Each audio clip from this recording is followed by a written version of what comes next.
Hey guys, welcome back to the channel. Today I have two long stories with a bunch of updates for you. Both are over 1 hour long, so sit back and enjoy. Feel free to let me know where you're listening from and what time it is for you. And let's get right into the first story. It's titled, My entitled family wants to take my house and give it to my brother, even though they kicked me out of their home because they had no space for me. I'll warn everyone here that this is going to be very long. So long that I'm splitting it into 2 posts and including a TLDR for each. I also really don't care who believes this. It's just so crazy that I don't blame anyone who calls BS. I won't argue about it. But this happened to me. I also really don't care if anyone in my family sees this. I'm not going to sugarcoat anything. But I'm also not going to reveal any details that clue anyone into who I am that doesn't already know me. I'm a single man in my early 30s.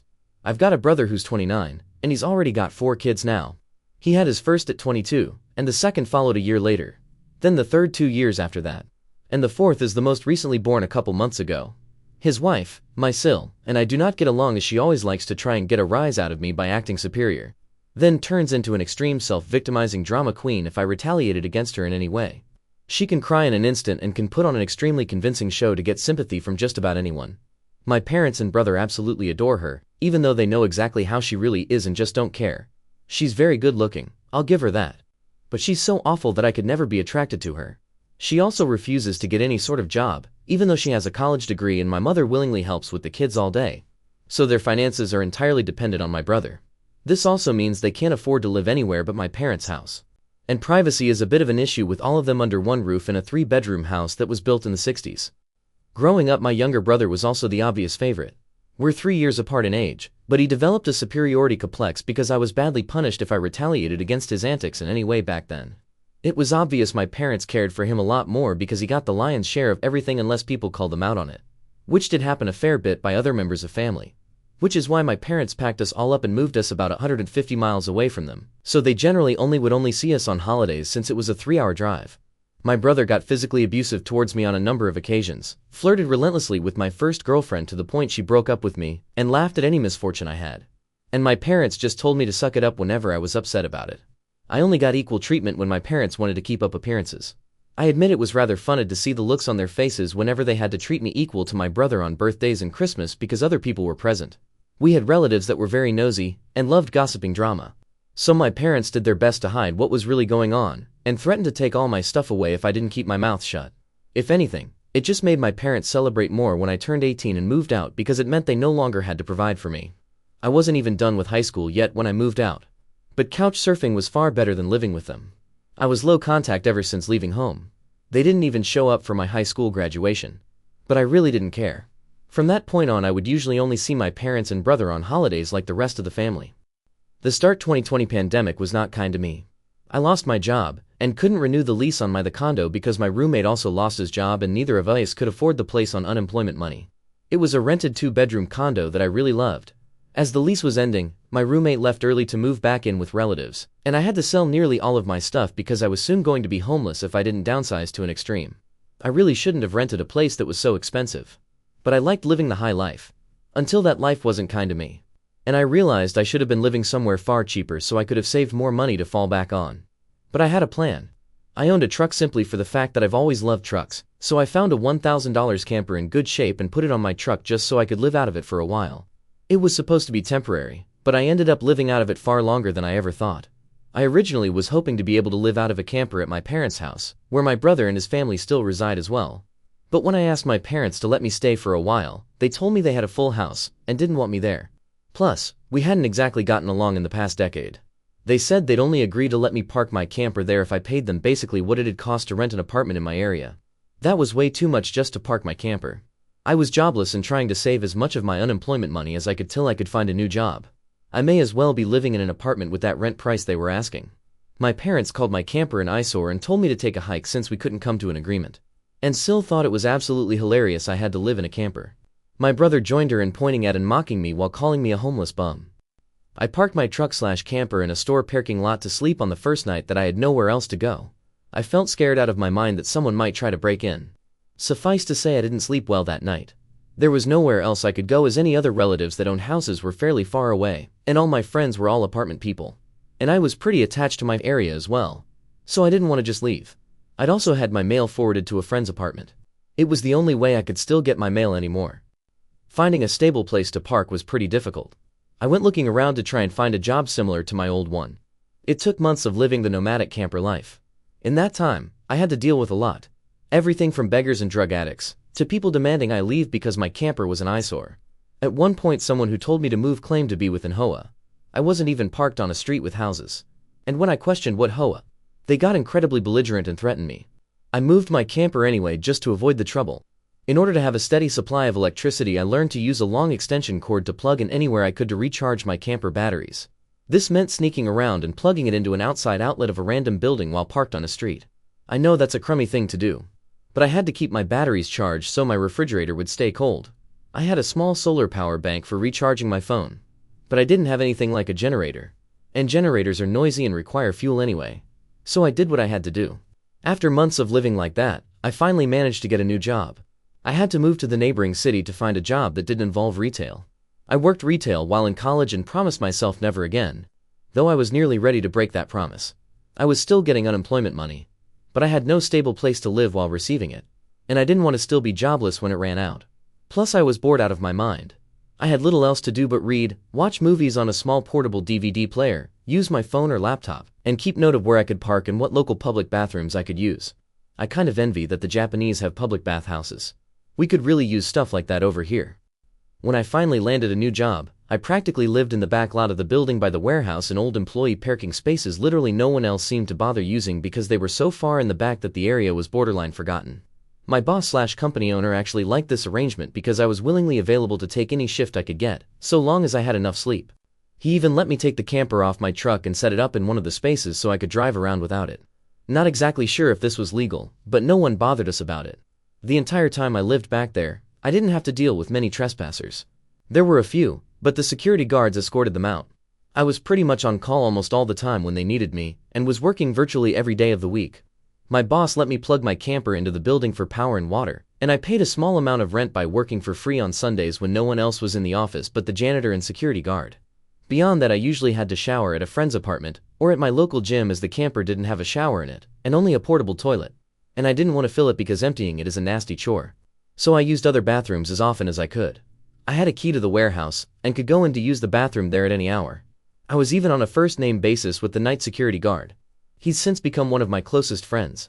The camper was easy to heat in the winter with a small electric heater. Summers were not fun though. The camper didn't have AC, so I had to get a used portable air conditioner just to make it bearable. I made a lot of overtime pay, and hands-on learned some new skills from other employees.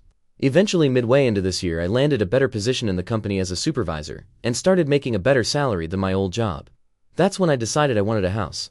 The scare I'd gotten from losing my condo made me realize I needed something much more stable for the long term.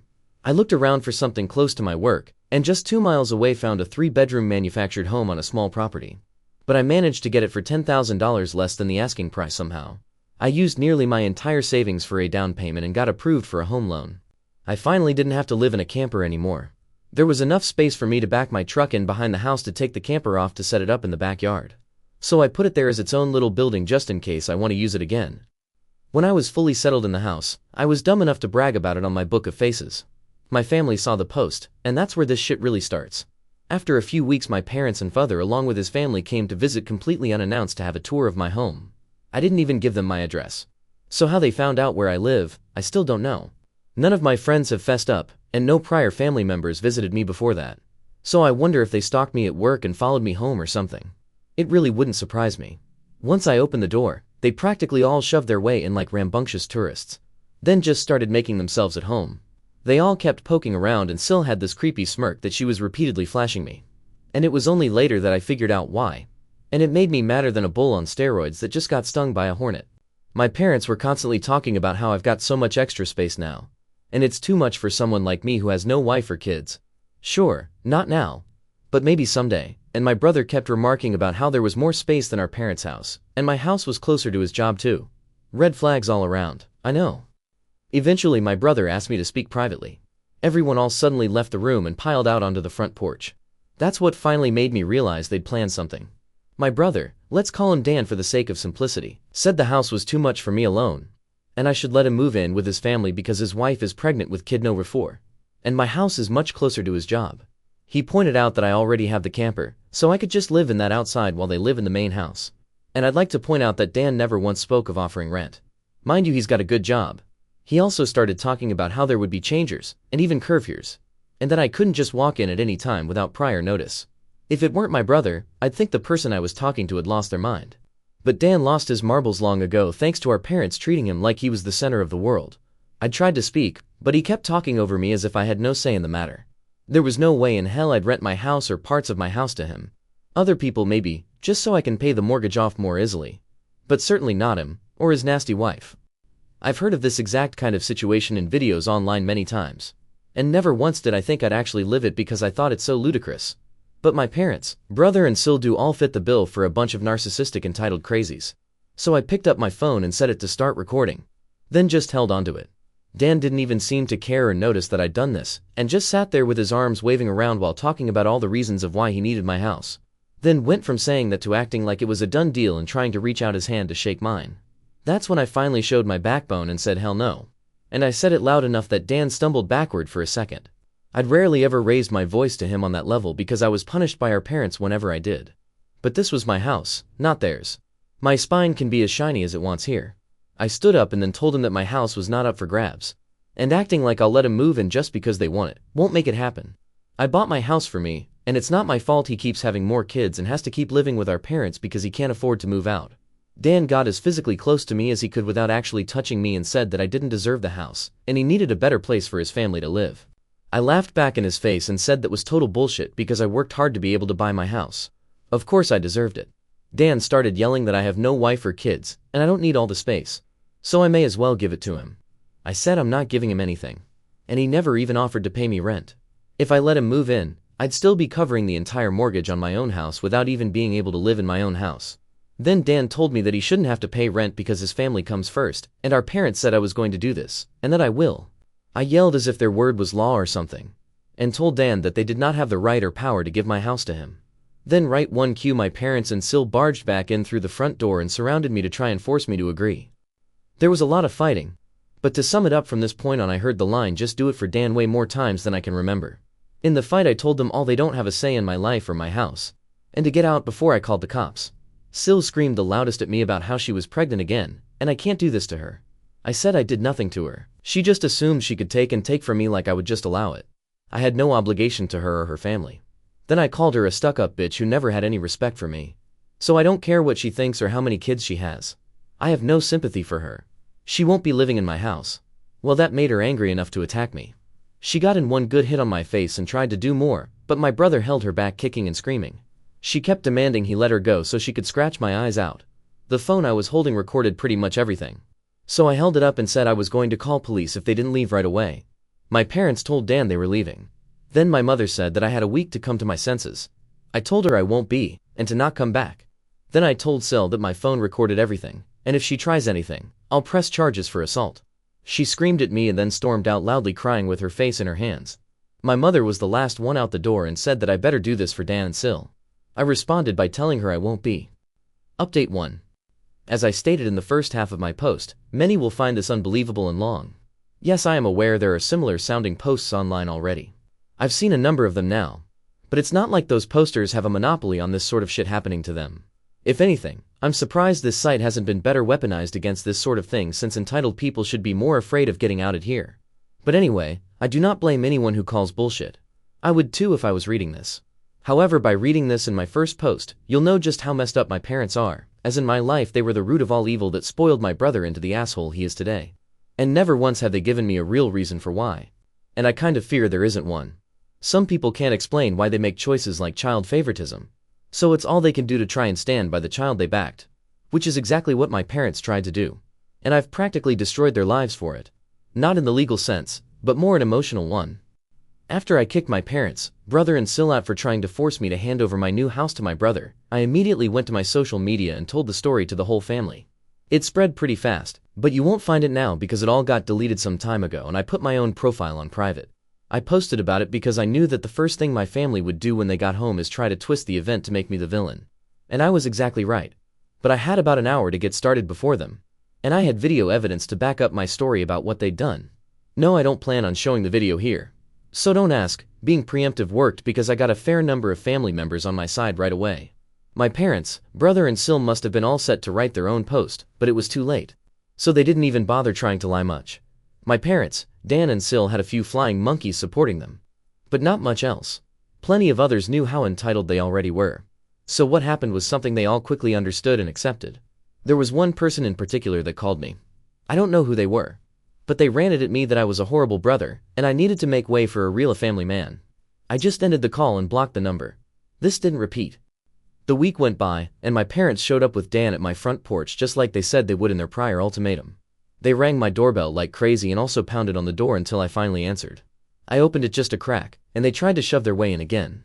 But I'd installed a couple of latch chains that prevented it, and even braced my body against the door for good measure. My father and brother demanded I let them in. But I said I was recording everything on camera, and would call the police if they tried to force their way in again. My mother calmed them down, and then in her most sickly sweet tone asked me if I was ready to let my brother move in. I told her and the rest of them to fuck off and never come back. My mother put on the crocodile tears and asked me why I can't just do this for Dan because he's my beloved brother. I laughed and then bluntly said I do not love him as a brother because he treated me like shit for years, and they only encouraged him to do so. They are terrible parents, and he is a terrible brother. Then told them to leave or I'd be calling police ASAP. They all left surprisingly easily, apart from my mother's loud crying and the others giving me dirty looks. One could say making them leave was suspiciously easy. I thought the whole mess was over. But I guess I should have taken them more seriously, because they had other stupid plans. I came home later that week on Friday evening to find a moving truck and my brother's minivan parked in my driveway. It was Dan and his family they're moving stuff in. He just waved to me with a shit-eating grin when I saw him. I was furious and told him and the rest of his family to stop. But still smugly said to me that like it or not, they were moving in. And then in the most fake way while tilting her head and puckering her lips, she said that it was okay, because my mommy allowed it. And I should always listen to what my mommy tells me. I seethed with rage just hearing those words and looking at her smug bitchy face. So I locked myself in my truck to call the cops right away. When they realized what I was doing, Sil started pounding on my window and yelling at me to stop. And that I can't do this to her because she and Dan need the house. And she cried, "Why can't you just do this for Dan?" I responded with, "Fuck Dan. It's my damn house. Not his." Then she threatened to key the side of my truck unless I stopped calling the police. All of which the 911 operator heard, thanks to the window being slightly open. I told Sil if she damaged my truck, I'd sue her. And she was smart enough to retreat. When the police arrived, Dan and Sil along with their kids had locked themselves in my house. I told cops what had happened, as well as showing them my new driver's license that had my current address on it. Then when we went to my front door, I saw that they'd changed the lock. And the old lock was laying on the porch with the center of it drilled out, and the drill they used was laying right next to it, with the complete Harbor Freight drill bit set. Could they have been any more stupid leaving evidence out like that? I pointed out the broken lock and drill, then gave the police a rundown on all the events that happened prior. Well, I guess Dan called our parents over at some point after I arrived home. Because they showed up while I was talking to the cops. My parents immediately lied and started saying that I'd agreed to rent my house to my brother and his family. I said that was an easily provable lie one way or another. So Dan and Sil finally came out of my house with some papers in hand.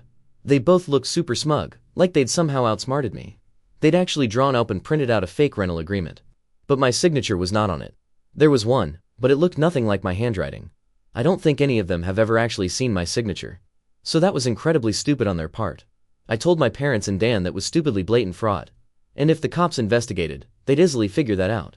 And I don't think going to jail and court would do them any good. It could even make Dan lose his job, which is his only means of providing for his family. I also said I would get a lawyer and sue for damages if anything of mine was lost, stolen or broken. And I'd call CPS too for good measure. Dan went white and looked really scared when I said all that. But my mother got between us and doubled down about how I should just do this for Dan, and live in the damn camper so they can finally have a family home to themselves. I yelled at her that if she thought it was such a good idea, she could do it for Dan herself and let Dan have her house to himself and stuff. The cops separated my mother from me and I said I wanted them all out right now, or I'll press charges. I stated in a shout about how they drilled out my front door lock to break in. The lease papers were obvious fakes, they badly forged my signature, and I have recorded video of Sil attacking me. Those are felonies I could fuck over their lives with if I wanted. And if they didn't leave, that's exactly what I'd do. The only reason I hadn't already was for the sake of Dan's kids. So they have one chance to get the fuck out. The moment my parents heard that, I think it finally clicked that they could not force me to do it for Dan. My mother surrendered and said she'd put an end to this. Then she went over to Sil and spoke with her quietly for a minute while my father spoke to Dan. Sil instantly started loudly crying and ripping up the fake rental papers into tiny bits and tossing them like confetti, only to have an officer tell them to pick up the bits of paper or he'd cite them for littering. Both of the cops at this point had the "I don't get paid enough for this" looks on their faces. Dan had to start telling his kids to load their stuff back into the moving truck. The kids were all crying, and the eldest was sobbing that he won't get his own room now. Sil and Dan gathered their kids up to try and make one last pathetic attempt to guilt me with the sad family routine. You know, where they all gathered together in a sort of group hug while all facing one direction. I swear, I think they'd practiced it beforehand. All of the kids had the same pleading look with quivering mouths. Sil kept rubbing her pregnant belly and tilting her head to look like a sad puppy, and my brother just made the saddest face he possibly could and said, "Please don't do this. We need to be able to live here." But I didn't falter and told them to keep packing. All the kids and Sil turned the crying up to 11, and Dan yelled at me, "Are you satisfied with yourself? You've denied us a home because you're too selfish to share and help out family." I ended up laughing like a maniac and retorting that what he was trying to do was taking, not sharing. And no amount of crying will make me let his family move in because he's no brother of mine anymore. He's just an entitled prick who thinks he can take whatever he wants from me like when we were kids. Dan started F-bombing me until the cops told him to cool it or he'd be in cuffs regardless if I wanted to press charges. He sucked in his lips and looked a mix of afraid and supremely pissed off. I asked the cops if they could stick around until my parents, brother and Sil had all left. And they said they had no intention of going anywhere until this had been resolved. In fact, in the next few minutes 2 cops became 4 as more drove in for whatever reason. That gave my parents some extra incentive to get moving. I made Dan give me the keys to the new lock he'd put on my front door. Though I got another lock the next day anyway because I didn't know if he had copies of the keys or not, he was really reluctant to hand them over. Then instead of handing them to me, he actually threw them down the street and into a storm drain while saying to go get them myself. But one of the cops scolded him for that and made him go get them. He had to pull the grate off just to get at them. And he got pretty dirty in the process. When he got the keys back, he just grumbled then slammed them down into my hand. I then told them all to leave and never come back. My mother said I'd be disowned for this, as if that were some kind of threat to me. And I voiced that to them. Then in an overly sarcastically I said something along the lines of, "Oh no.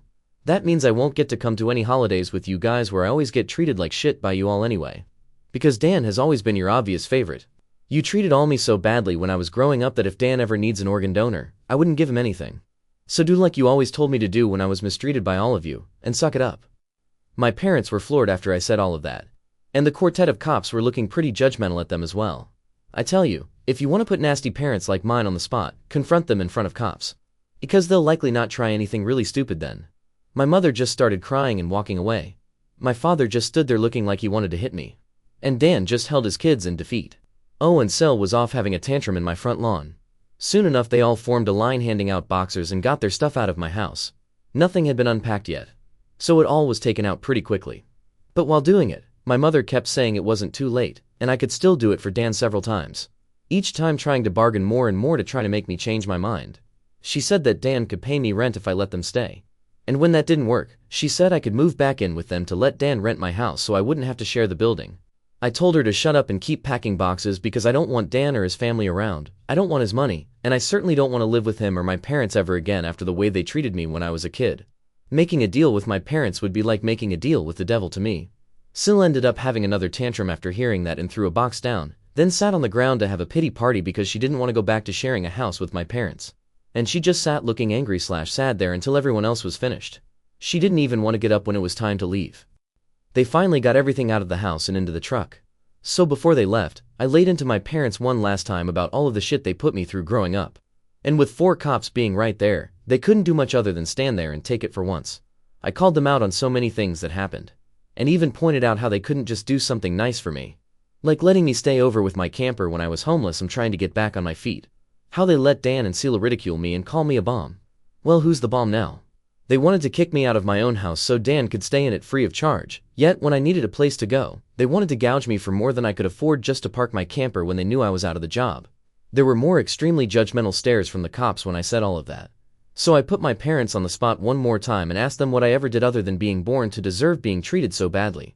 Because when I finally have a bit of success in life, they want to snatch it away from me for their favorite child since they'd rather I give everything to Dan and have nothing for myself. I bought my house using the money that I earned. I owe them nothing, and I won't be asking anything from them ever again. Because clearly I will never be anything more than a doormat or a cash cow in their eyes. I got no answers from them. They just stood there looking like fish out of water. So I continued ranting and asked them what in God's name made them think they were such good parents after all of that? My father was beet red, but more from embarrassment than anger this time. And my mother was crying that she was a horrible person. I bluntly agreed that she was a horrible person. They all are. And I bet they'll go to hell for it too. They were shitty people, and they all knew it. But if I'd called them out on all this stuff in private instead of in public, they'd just get mad at me and still act like I'm in the wrong. They just kept up the denial for so long that it became a part of who they are. My mother buried her face in my father's jacket to cry. And my father looked more defeated than I've ever seen him. Dan and his family avoided me entirely as they finished putting everything back in the moving truck. I made sure nothing of mine was stolen. Not that I'd had a chance to get much furniture yet. I was lucky to even have a couch at that time. They all got back in their vehicles, and Syl just stood staring at me with malice until my brother finally got her to drive the minivan home. And as soon as they were all gone, I got back online again and spilled the beans what happened. My parents were too embarrassed to even try and defend their actions this time. And while the family was somewhat split before this incident, it was now a landslide in my favor. Nearly all of the family has sided with me after this incident. And those who haven't simply aren't siding with anybody. No matter how much my parents previously tried that we did it for Dan Line, no one listened anymore. So any remaining familial support they had is now gone. Many in the family who I expected wouldn't side with me, did. That includes the former flying monkeys. So I guess they finally had enough. Around that time I offered to host half the family at next Christmas Eve in my new house. My parents were not invited. I wasn't blocked on my brother and Syl's profile surprisingly. And I saw Syl had her fourth baby in early November. They are still living with my parents. I'm pretty sure they knew I was watching, because Syl kept making passive-aggressive posts every couple of weeks or so about not having enough space while living with my parents. Probably to see if she can still guilt me. And I'm sure it's driving my mother and father up the wall because they aren't getting any peace and quiet in their old age with 3 rowdy obnoxious kids, a mentally unstable Syl, my golden child brother, and a newborn baby in the house all at once. Perhaps they could move into a camper in their own backyard and let Dan take over their house completely. They might get some peace then. Yeah, they could do that for Dan. They were supposed to be more. But this post got way too long. So I'll be posting a part 3 later. Update 2. I was trying to keep things to 2 posts. But I realized while compiling everything that part 2 was just too damn long. So I've divided it into a part 3. For those who commented en masse to get cameras. I will, when I can afford it. I'm still in financial recovery from buying a house last year. And as far as I know, good cameras need a decent computer to record too. And I don't have anything more than a 3-year-old laptop that runs Windows 10. Yes, I am aware of doorbell cams. That will be the first kind I get. For those who kept saying that I should have just gotten my brother and Syl arrested. But the only reason I didn't was because they're parents. Their kids need them. And if Dan was arrested, he'd likely lose his job. And without that, his family has no money. And Syl has an only months-old baby right now. Neither of them need to end up in jail. But you don't need jail for revenge. Police can help, yes. But I got paid back without filing a police report. Would I be this merciful again? More than likely not. And they know it. I decided to wait on making an account and posting until after the new year, just in case more stuff happened. And it did. As previous readers know, my Syl was making passive-aggressive posts on social media that were obviously directed at me, especially after Syl had her 4th baby in November. She was posting the same repetitive nonsense over and over again. She just found semi-clever ways of rewording it. But she pretty much kept regurgitating that she was tired of living with my parents, that there isn't enough space, she needs her own house, blah blah blah. I know I sound dismissive. But live through what I have with these people and you'd be ready to sarcastically play tiny violins in front of them too. They're just that bad. And since I waited until January to make an account, more happened just like I thought. I stated before that I'd invited half the family for a Christmas Eve party at my house. And everyone I invited all came, even though it was a fairly long drive of around 3 to 4 hours for them. But they wanted to come and show me their support. I was praised by them a lot for how hard I'd worked to get a house on my own, and that they were sorry for everything I'd went through. I was asked why I didn't just take my camper and drive the 3 hours back to them, instead of living pretty much homeless for so long. And I had to sheepishly admit that I was very attached to living around here, and I had my best employment opportunities in this area. My hometown doesn't have a lot of great job opportunities in my field, if any at all. And I wanted to make my own way as much as I could. An answer they overall accepted. We moved on to having a rather nice party. The best I'd been in years. Some relatives even brought CDs of great Christmas albums. And I have to say, the one my uncle brought of Ray Charles was my favorite. He sings Christmas songs like no one else I've heard. It was a grand and happy time. I felt like for once I could just forget my past issues and enjoy the moment. But I wouldn't be writing this if it had stayed that way. About 2 hours into the party, you know who showed up. My parents, brother and Syl popped in trying to look all smiles. They didn't even knock. Just walked right in my front door like they were meant to be there. I shut off the music and told them to leave immediately. They begged to stay and said they brought gifts. One of my uncles stood up and yelled at them before I got another chance to speak. And he said they don't deserve to be in my home, or my life after the shit they tried to pull months earlier. And he was backed up by several other relatives. Mind you, this guy is my mother's brother. And he used to love her to pieces until he found out about the shit that went on between me and my parents. My grandparents, mother's parents, as old as they are, hurriedly got in between us and said to my parents that if they want to make amends with me, it's far too soon. And they've never been more disappointed in them than they were this past year. They'd hidden their favoritism for my brother from prying eyes for a long time. But no one was fooled anymore. And they needed to make a serious effort to try and actually treat me like a son if they ever wanted to be in my life again. Then they turned to Dan and Sil, and said they've seen the repetitive nonsense Sil keeps posting about. They're tired of it, and to just let it go already. My house will not become their new home.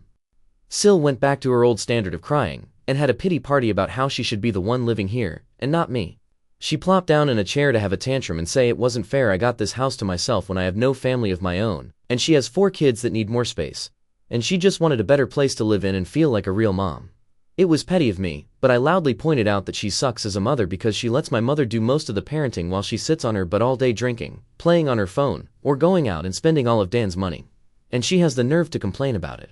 I even joked that I'm surprised her baby doesn't get drunk from her breast milk since she drinks so much booze. Which I admit went a bit too far as I got some stares. And still demanded to know if I was calling her a bad mom. I said the evidence speaks for itself. And if she wanted to be able to afford to move out of my parents' house someday, then she needs to put her college degree to some use, get a job, and learn to save money. My mother already does most of the child care for my brother's kids anyway. So she'd have plenty of time after her baby gets a little older. My brother's eldest kid, who's 7 years old, ran up to start kicking and screaming at me for yelling at his mom. And he kept at me about how his mom said that I was the bad guy who made her cry and didn't let them live here. That's when my brother grabbed his son to pull him away. But all the other relatives jumped back in, and this sort of turned into a family intervention against my Sil and brother. She was crying, her new baby was crying, her kids were crying. Hell, even Dan was very nearly in tears from the verbal lashing he was being assaulted with. He ended up just sitting on the ottoman I keep shoes in by the front door and looking like a complete wreck. He couldn't look anyone in the eye, he couldn't even say 2 words to me. Not with a whole house filled with angry people ready to judge him if he tried to let out his inner golden child again. If they weren't there to get in his way, I'd bet this would have ended up a repeat of when he tried to order me around to try and take my house months earlier. By this point though, he'd been so thoroughly humiliated that his and my parents' reputation in the family was completely destroyed because the masks were all now off now. Soon after my parents, brother and Sil all left in defeat. The party resumed and we all avoided speaking of what just happened for the rest of the evening. Since most of the adults had been drinking, everyone stayed the night in my house. I even let some of them sleep in the camper so there'd be enough space. I admit, it also makes a good guest house. My relatives all wanted a tour of it earlier as well, and they said they couldn't believe I'd been living in it for around 2 years. I got a lot of questions about it. Like what summer and winter was like, and so on. I was up earlier than everyone else Christmas morning, and had a fresh pot of coffee and some ibuprofen for those spiked eggnog hangovers a few of them had. I was complimented on being a way nicer host than my parents ever were, and we all agreed to do this again next Christmas. After Christmas, Sil did finally stop making posts that were obvious digs at me, and deleted all of the old ones as well. But shortly after the new year, she more recently made a new post complaining about how she'd tried to convince my parents to get a camper like I did, so it could be set up in the backyard so Dan and his family could use the whole house as their family home. Well, a taste of one's own medicine is never fun. Because my parents turned that idea down. Vehemently, I hear. No one is going to push them out of their own home, let alone their master bedroom. The post was only up for a couple of days before Sil removed it, and she has hardly posted anything since then. She loves to complain. But if a tree falls and no one is around to hear it, can it still complain? Sil, I guess, has realized there's no point in doing it when no one hears her anymore. And Dan can't afford to move his family out on his salary alone anytime soon. If they end up expecting another child in the next few years, I won't be surprised. Things mellowed down for me since then. And I've even invited friends over for a poker night. I suck at poker because I can never remember a damn thing about it. But so what? We get to drink beer and eat junk food while being merry idiots. We all loaded up on Whoppers from Burger King and just had it at the best way 4 grown men can when they just want to have a good unadulterated time and get pissed drunk. I think maybe around summer I'll look into possibly dating someone. I'm not exactly getting younger here. Fingers crossed that goes well. My camper just sits idle in my yard now. And I admit, there were some days I went out there just to spend time in it. I did live in it for 2 years. It's like my second home. And maybe one day I'll actually get to use it for camping, like it was meant to be. I've never been camping. My parents considered it a waste of time. So it'd be a completely new experience for me. This pretty much marks the end of what happened. My parents, brother and Sil have all been staying very clear of me. In fact, they seem to have gone back to acting like I don't exist, like they did before I bought a house. Not like that bothers me at all. It's better that way. But they'll inevitably come back in some way. I know they will. I just wonder what kind of stupid thing they'll do next. If anything notable like all this ever happens again, I'll make another post if this account is still active. Update 3. This will not surprise some people who commented on my previous posts, because my parents did some of the exact things they said they would, which was wanting either my money or my signature. I did expect the classic lines of narcissists saying that I owed them, or give me some kind of socialist BS of sharing the wealth. But that was just my imagination running wild. The ensuing situation was somewhat similar to that, but much more tame, I guess you could say. They seemed to know not to push me too far now, and were mostly aiming for pity. It began when my parents recently got in touch with me through social media and asked for a meeting in a public place of my choosing. It just screamed trap. But I wasn't afraid. In fact, I was amused. They know I'm not to be fucked with anymore, so I could only wonder what they wanted this time. I picked a local restaurant that may have a name of an olive and a garden in it, and we met up there. Dan was with them, but he kept his mouth shut most of the time. We had awkward greetings, ordered some drinks, and then cut to the chase. My parents begged me to help Dan get his own apartment so he could finally move out. Apparently, Dan's credit isn't so great. Gee, I wonder why? Could it be his wife regularly spends him into a hole? Well, they asked that I help by either supplying some capital or by co-signing for the apartment and helping to pay the rent for it. I simply said no to both. That's when Dan spoke up in anger and yelled at me that I have so much, and I don't have a family to support like he does. He needed my help, and I should be sparing the money for his family since I don't have one myself. I laughed and asked where they were when I needed their help. Oh, that's right. They were pointing and laughing at me for being homeless. Or should we go further back to my childhood? I'd love to delve into that with plenty of ears to listen around us. My mother grabbed my hand and begged me not to speak of any of it. My father and Dan both just looked away and said nothing. Pretty sure they wanted to say something like they used to at me, but held their tongues. I asked them if they thought I was rich or something, and their look said it all. And when I told them I don't have that kind of money, they looked at me like deer in headlights. I broke it down about how much I'd managed to save for the down payment on my house, and the way I had to live and work in order to save that much so fast. And then how I spent nearly all of it on the down payment of my house. I'm still in financial recovery. I did have monthly income to spare, yes, but most of it was going right into my savings. I asked Dan what his yearly salary was, and when he told me, I pointed out that it was actually a bit higher than mine. I then loosely broke things down in rough math in front of my parents on how about 70% of my income goes to my mortgage, insurance, gasoline, internet, phone, food, and other bills. And then there's maybe 30% of that left at most that I can put into savings. And I need that money saved to get back on my feet in time. And I have to make sure I have savings to fall back on. My truck is from the 90s. If it were to break down, I'd need money to either fix or replace it. And there's other things one would need a rainy day fund for, like home repairs, doctors, taxes, lawyers, or anything in general you'd need quick cash for when it's a sudden unexpected expense. So, as you can see, I just can't spare money for Dan. And I also refuse to co-sign for anything as that would leave me on the hook for any bill Dan couldn't or wouldn't pay. Then I pointed out that's likely why my parents didn't co-sign for Dan's apartment themselves long ago. And my mother just started crying again. I was pretty much one step ahead of them in all of this. I'm not an ATM, and I'm not a fool. And I stated that right to their faces. I expected my father to become angry with me like he always does. But this time he just, well, didn't. I've known this man to explode on me for the slightest provocation of not enabling my brother all of my life. But this time he just didn't do that. There wasn't even a sneer on his face. The only way I could describe the look he had was regret and defeat. Maybe regret for being a shitty parent. Or maybe regret because he can't bully me around anymore. Who knows? Either way, my parents couldn't really argue with me, and I wasn't about to give them any money. Dan just got up and said this was all just a waste of their time, and that he was leaving. My mother started apologizing for him, but Dan still wanted to leave. Then just to kill with kindness I offered to buy them a round of unlimited soup and salad while we were all there. I guess they couldn't turn down free food since we hadn't ordered anything but drinks yet, and they stayed. I went out of my way to talk about anything other than money. Dan remained quiet, and was either eating his food or looking at his phone. But my parents just awkwardly talked with me.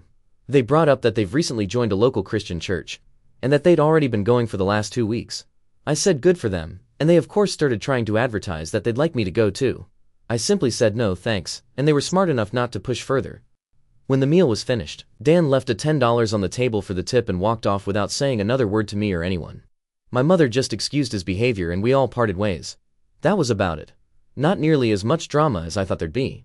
but this is still far better than how things used to be with my parents and brother. As for Sil, while she's been regularly complaining online about my parents, she really doesn't seem to like the fact that she's not queen bee of their house, and I think her toxic is finally getting to them. Why else would they be so desperate to come crawling back to me? Sil actually wants my parents to move into a camper like I had to do in order to make space in the house, and she's being told no every time.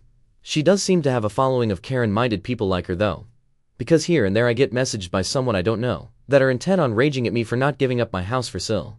I don't bother to argue with these people anymore. I just block and move on. Though there was one persistent troll who had my phone number, and they call from a different number every time. Yes, it seems to be the same person who called me to say I need to make way for a real family man like Dan. But I could care less. The calls though, seem to have slowed down, if not maybe stopped, because I made it clear to that person that they were only amusing me by keeping this up so long. The last time they called was around the beginning of the month, and it's been silence from them since then. Update 4. Well, I figured I'd wait half a year or so after the original post to update everyone. But it ended up being longer than that. Yes, things did go bad again. But not really for me for the most part. I'm pretty much fine, if not almost unscathed since last Christmas. Apart from the time my parents and Dan came to me for money, as my last post told, and a more recent confrontation between me and Silly you'll read about here. I did get a few cameras for my house, including a Ring doorbell in front. I didn't tell my family about the cameras just in case. But thus far no one has attempted to break in. I think the way I out of them all before scared them into leaving me alone, for the most part anyway. I've taken to renting out 2 of the rooms in my house. One to a close friend, the other to a friend of said close friend. Both have been fantastic tenants. They know to keep quiet and leave me alone most of the time, and even have small refrigerators they keep in their rooms so they don't need to keep any of their drinks in the main fridge. The deal I gave them on rent was too good for them to pass up. It increased my monthly income well. And even after taxes, I'm still monthly putting away some decent amounts in the bank since the rent money pays a good chunk of my monthly mortgage. You're all probably wondering how my parents, brother and Sil took to me renting out those rooms to friends. Well, the answer is, not well.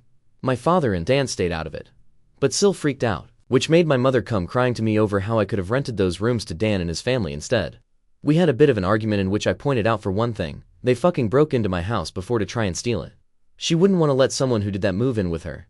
Also, there wasn't enough room for me, Dan, and his entire family in my house. Not that I'd ever share a roof with him anyway. It's a 3-bedroom, and a manufactured home no less. I have the master bedroom and its adjoining bathroom. That would have left only 2 small rooms for Dan, Sil, and 4 kids. Not to mention they'd be annoying AF to me all the time. Also, she knows very well I can't be around Sil because she intentionally antagonizes me. And they all mocked me when I was homeless before. Besides, my current tenants are both single guys in their 30s I get along with. My mother had some sobbing excuses for a while, but she finally let it go and admitted she was just desperate. Edit, parents found out I was renting rooms out because Sal basically stalked me in some way. Then she told my parents, and then my parents contacted me. And then my mother came over to cry about it. Since then my parents haven't bothered me once about the house. So things are good for me. My parents and Dan, not so much. It turns out Sel is a far worse person than even I thought. I already knew she was a gaslighting self-victimizing drama queen. But she sank even lower. Because Dan's youngest child turned out not to be his. Yeah, you all read that correctly. Sil had an affair. Which in retrospect isn't all that surprising. And something a few people here totally called months ago. After being caught, Sil was ostracized from the family. Dan just recently finished with his divorce.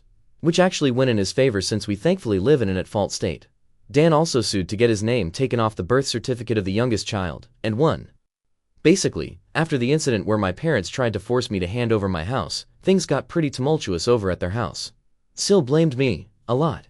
She was convinced somehow that I had tons of money, like I'd won the lottery or something, and that I should share the wealth. Apparently it was her idea that they come to my Christmas party, because she hoped they could all try to get on my good side. It was also her idea to make my parents and Dan try to get money from me for an apartment. So it really burst her bubble when Dan and my parents informed her of how my finances actually were. For the longest time she had Dan and my parents fully engulfed in her toxic mindset, and only fed their narcissism with her own. So her blaming me made the rest of them blame me. That isn't till what happened in front of the police when they tried to steal my house.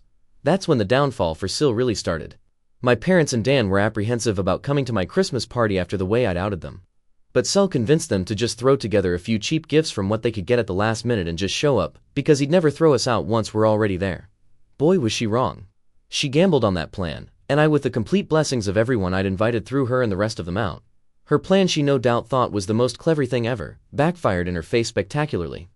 I guess being chewed out by family at my party not only wrecked my parents' reputation even more, it actually started a wake-up call for them to eventually not listen to Sil anymore. And as I said in my last post, my parents decided on going back to church. Perhaps because last year I'd said they'd probably go to hell for their actions. I can't say that's the real reason. But you gotta admit, it would feel kinda satisfying if that was the case. Though my parents hadn't been to church in 2 decades before going back. While I don't think it's a bad idea that they're going to church, they need to understand that going doesn't just give them a do-over for all the shit they've done in the past. But I have a little faith they're at least trying, because my parents came to my house without Dan to personally apologize to me after they'd seen an animated video of my first 3 posts. That's right, they've known about this Reddit account for a long time now. They also know everything I'm saying. Yes, they're unhappy about it. But I feel everyone here deserves an update since it's anonymous. For my parents and Dan though, watching animated video of themselves and their own actions was a great way to make them see what kind of people they really are. And they came over to apologize to me later. I'd never seen my father apologize like that to anyone. And the man isn't a good actor. So this felt genuine.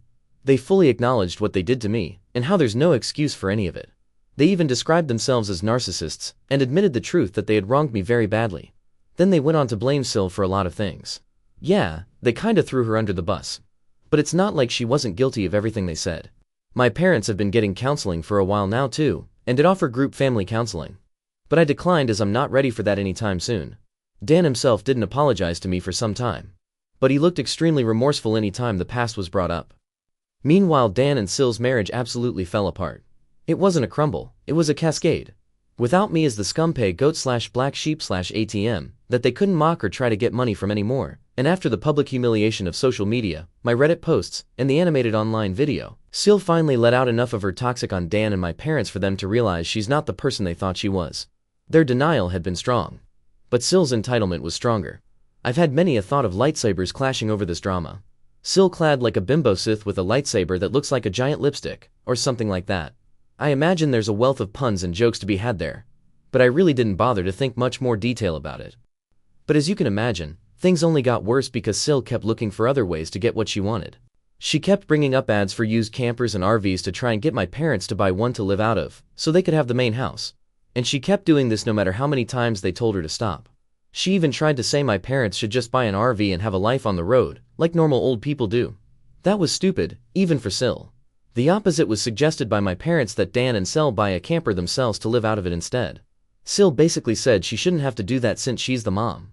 She pretty much lorded the fact that she thought she had total parental authority over everyone's heads because the kids in the house were all hers. And when Sil didn't get her way, she actually took her baby and left the house to disappear for several days. They knew she was fine because her phone was still working, and she was responding texts with short but passive-aggressive answers. And when she came back, she was only more embittered because nobody caved to her demands while she was away. Sil also refused to go to church. But Dan went with our parents and took his kids along as well, save for the youngest since Sil refused to let him take the baby anywhere. Personally, I don't go to church. I believe in God and all that stuff. But I just don't like church. Besides, it never did me any good growing up. Update 5. Part 2. Just so everyone understands, a lot of this information came from Dan and my parents. So I'm just telling what I know. Shit really hit the fan when Dan suddenly called out his wife as a cheater March. This shocked us all, because we thought he was a complete pushover to her. But no, he's not. At least not anymore. You all know how he treated me when I was on his bad side. Well, his wife wasn't spared that ire at all. He started putting pieces together about her deceit after finally pulling his head out of his ass, and secretly got DNA tests for all his kids. 3 of the kids are his. But the youngest one, the baby, was not. For the record, Dan and I both have pretty dark straight hair that's almost black. Same with our parents. Sil's hair is straight and pretty dark too. But the baby's hair is lighter and a bit curly. At first Dan just thought it was because of the baby's age. Sil kept playing it off, and said that it would darken in time. But the baby's hair never got darker. I guess that was Dan's biggest clue. He confronted his wife with the DNA results in front of our parents, and she broke down sobbing that it was a mistake. Sil pulled out all the Darvo stops of denying, trickle-truthing and gaslighting. But Dan had none of it, and actually had done more to find out about her affair than I would have ever thought. I knew he was smart. He just let himself be dumb. He had detailed proof of her cheating with phone records, texts he got off her phone, bank records, and the DNA test. He even identified the man she's cheating with, who is likely the father since he has much lighter colored curly hair. The evidence against her was crystal clear, and Dan said she was so bad at hiding her affair, he didn't even have a hard time figuring any of it out once he started looking. My parents demanded that Sil leave their house immediately. That's when she went psycho on them all. First in just yelling. But she quickly got physical. Police had to be called by my mother. And yeah, Sil was arrested. She scratched up Dan and my father quite a bit with her long fake nails, and even harmed her eldest kid in the crossfire by hitting him hard enough to have a black eye and nosebleed when he tried to intervene. Dan was smart enough to have his phone recording nearby when he confronted her. So the police had all they needed to arrest her for assault. Sil's parents had to drive over to bail her out. Then they came back for the baby, Sil's stuff, and her car as well.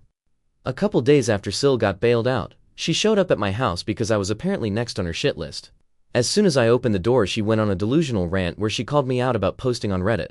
Then said I was the entitled bane of her existence. I'm not sure, but I think she might have been high on something, because this felt extra crazy for her, and her eyes didn't look right. She claimed mothers with young children are the most sacred thing in the world. Then went on yelling that giving up my house shouldn't have been too much to ask for, because supporting the family was the least I could have done. And if I had, then her family would still be together. When I tried to talk while she was spewing all that out, she actually attempted to shove me and cover my mouth.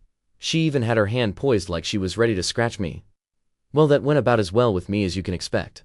I'm not exactly one to be threatened, and told her I'd call police if she didn't take her hands off me right that moment. I also told her I'd got all it on my doorbell camera. She started panicking the moment she heard camera. Then I ended up verbally savaging her to the point she was backing off my porch. I told her she had some gall to call me entitled when she's exactly that. She didn't work for anything she had anymore, cheated on her husband and got pregnant from her affair partner, made my mother do most of the parenting for her children, spent Dan's money till they were in a financial hole, and acted entitled to my home to the point of trying to steal it. I called her entitled X1000, and that she's a greedy bitch who is blinded by narcissism. Then I told her to stop blaming me for her own actions and to never show up at my house again. Being told all that was pretty much all Sil needed to hear before jumping back into her car, then peeled out and sped off. This was finally the straw that broke the camel's back for me. Now that she was separated from Dan, I ended up finally going to the police and filing a report on her for harassment and the assault she'd done on me last year, and her putting her hands on me at my front porch only added to it. The police have it all on record now. And I gave copies of the video to Dan for his divorce lawyer. And yes, I did file for a restraining order against Sil. It was easily granted because it was obvious the woman is unhinged. She's not made a social media post about me since that I could see. But that's just because she put her profile on private. I hope her blame ship against me has long since sailed. Either way, she's left me alone. Sil was still with her affair partner during the divorce. At the time, I had no real idea of what kind of man he is. But any person who monkeys with someone else's spouse and even has a child with them really doesn't have a lot of morals to begin with. Once the divorce was underway, Sil admitted that Dan just wasn't man enough for her anymore because he couldn't afford to give her the lifestyle she wanted. She actually believed herself to be on the level of a trophy wife, and that she deserves to be with someone wealthy. Dan said he pulled Amy and maniacally laughed at her. He said she was nowhere near hot enough to be a trophy wife, along with mentioning any other faults she had. Sil ended up humiliated by this, and ran off like a child. Due to having to live with her parents, Sil was forced to work in their family business because Dan wasn't giving her access to his bank accounts anymore. She'd already maxed out all the credit cards he previously gave her. And she griped about having to work for her parents despite having a college degree. But I think they were the only ones who'd employ her anyway since she's got a criminal record and a decade-long gap in her resume. I've heard from Dan that her parents were severely disappointed in her as well. But that was just a rumor. They could be just as bad as her for all I know. Either way, the shit show of a divorce really took off once it got going. Sil didn't walk away with much from it. Especially because she had an affair, physically hurt her Phil, husband and eldest child, and it's an at-fault state, like I mentioned earlier. So she kissed any chance of getting her way goodbye. I'll go into detail about it in the final post. Update 6. Part 3. This is what I know of the divorce from my brother Dan. Dan's lawyer pulled some strings to get the divorce started as fast as possible. But it cost him. I don't know the more specific details, or how much it all cost. They never told me. Sil, on the other hand, was financially backed into a corner very badly. And you know what can happen when you corner an animal. She fought back. But the law was not on her side, nor was her dwindling finances. Sil's parents had to pay for a lawyer for her. And not a very good one either. Also, she actually brought her affair partner to the divorce court to testify on her behalf. This guy was a real piece of work. He had a bronze tongue and a charming smile he tried to use to his advantage. He claimed Sil had been wronged by an incompetent husband, which is why she sought the arms of another man. He claimed he was ready to take responsibility for his child he had fathered with Sil. But that Sil would still be needing the alimony for helping support herself and care for said child. He remarked that because Dan at the time was still on the birth certificate, alimony should be one of his obligations. Dan said this guy used big words and a charming smile, but seemed an extra special kind of stupid. And coming from Dan, that's saying something. The judge was also not swayed in the slightest, and told the bronze-tongued lout that he was a hypocrite for saying he was ready to take responsibility for his own child, while also holding his hand out for money from the man whose marriage he'd helped ruin. That shut him up. Dan was prepared to sue his wife's affair partner for alienation of affection too. However, that fell through. I guess it would have been on Dan to prove how much she'd loved him before the affair started. But after her mask came off and we saw the real her, we're not sure if she ever really loved him at all, or if she just loved having a meal ticket. Someone here pointed out Sil probably kept popping out kids to avoid getting a job. And you may have been right. Either way, Sil tried dragging out the divorce. But Dan's lawyer and the judge kept that from happening much. I swear, Dan must have seriously lucked out, because he got one of the meanest and most unsympathetic to cheaters judges in the state. And all the evidence we had on Sil made it easy to keep her from playing the victim. So instead she just let her real bitchy self out since there was no point in hiding it anymore. The court had all of the records provided by Dan and myself, police reports, photos and recordings to prove she was an abusive narcissist. There was a mountain against Sil that she had no way to climb over or hike around. She tried standing against the mountain. But that was prime avalanche territory. In the end of the divorce, Sil struck a deal to end things quick. Dan takes 3/4 of the credit card debt, gets his name off the affair baby's birth certificate, and Sil walked away with only partial custody of her children, no alimony, but also without most of the credit debts she racked up. Her being legally employed by her parents meant she had an income of her own to fall back on to start paying off her debts. She can see her other kids almost whenever she wants, and can take them on weekends. But for whatever reason has made very few attempts to even see them. She took them out to eat fast food a few times. But she never took them home with her. The kids are back in school now. So that gives her even less opportunities to see them. You'd think her parents would want to see their grandchildren. But they haven't contacted Dan about it. They barely saw Dan's children before that too. Now they may not even bother to see them at all. Do they hate kids or something? Even Dan doesn't know. But he tells me that his in-laws were always indifferent to him. As for Dan, well, he really did love his wife a lot. So the betrayal of her cheating made him hit the bottle hard. Rewind back to the night of his confrontation with his wife. He came to me in a stupor with a whiskey bottle in hand and his face all scratched up and covered in bandages. I wouldn't say he was drunk yet. But I freaked out seeing him looking like that at first, then berated him for driving under the influence. But that didn't really mean much to him compared to the betrayal of his cheating harlot of his soon-to-be ex-wife. We spent a few hours hanging out in my camper so as not to disturb my tenants. All the while Dan was drinking whiskey straight from the bottle and crying that he's a fool, and how he regretted ever marrying Sil. Pretty much any time he mentions her now, he just refers to her as that bitch. So that's ex-Sil's nickname now. Ironically, this time together was the most bonding Dan and I have done in 15 years. While he didn't exactly apologize to me, he called himself a shitty human being with terrible taste in women. Then said I at least didn't make his mistakes. Despite all he previously did to me, he's still my younger brother. And I couldn't risk letting him try to drive home. So I told him to stay the night and managed to take his keys. Then set up the bunk in my camper for him to use. I rented out my spare rooms after all. He was in no shape to drive home. And if he'd taken an Uber, he'd have to pay for it, and then have to come back for his car later. He was still a depressed crying mess, and didn't want our parents or his kids to see him like that. And frankly, I was worried he'd do something insanely stupid if I let him leave. I didn't want him to sleep in the house, so putting him in the camper was the best option. Just because that bitch fucked him over, doesn't mean I suddenly trusted him. So better for him to sleep it off in the camper. We both spent time in the camper playing games and watching movies on my portable DVD player. Poker was no fun with just 2 people, and Old Maid was just boring. Thankfully I had an Uno deck too, and an old school battleship game. He really liked those. It was enough to keep him distracted until he was finally willing to lay down after running out of whiskey. He threw up a lot of it in a bucket anyway. But he was not opposed to sleeping in my camper. In fact, he found the idea kinda cool. Dan had a lot of questions for me as to how I'd lived in the camper for as long as I did. And I answered them all, if not just to keep him busy. But I needed to go to bed myself since I had to be up early. So I left him with my portable DVD player and a couple of movies. That way he could amuse himself alone for a while, if he even managed to stay awake. Before leaving for work in the morning, I popped in while Dan was passed out in the bunk and left a bottle of ibuprofen and an energy drink on the counter of the camper's kitchenette, along with his car keys and a letter explaining to leave through the backyard gate. He saw himself out without trouble around 1:30 p.m. About a month after XL, aka that bitch, was kicked out, Dan came to me asking to borrow my camper. I guess he found it more comfortable than I'd thought when he slept in it. And he fully admitted he didn't ask sooner out of pride. But with his soon-to-be ex-wife out of the house, he decided to give up his room for his eldest kid. He's got 2 girls and a boy, with the boy being the eldest, and now 8 years old. The kids were all forced to share a room until that point. They just had curtains up for the boys' half of the room. But the boy often slept on the couch to avoid his sisters. I know the poor kid was really desperate for his own room.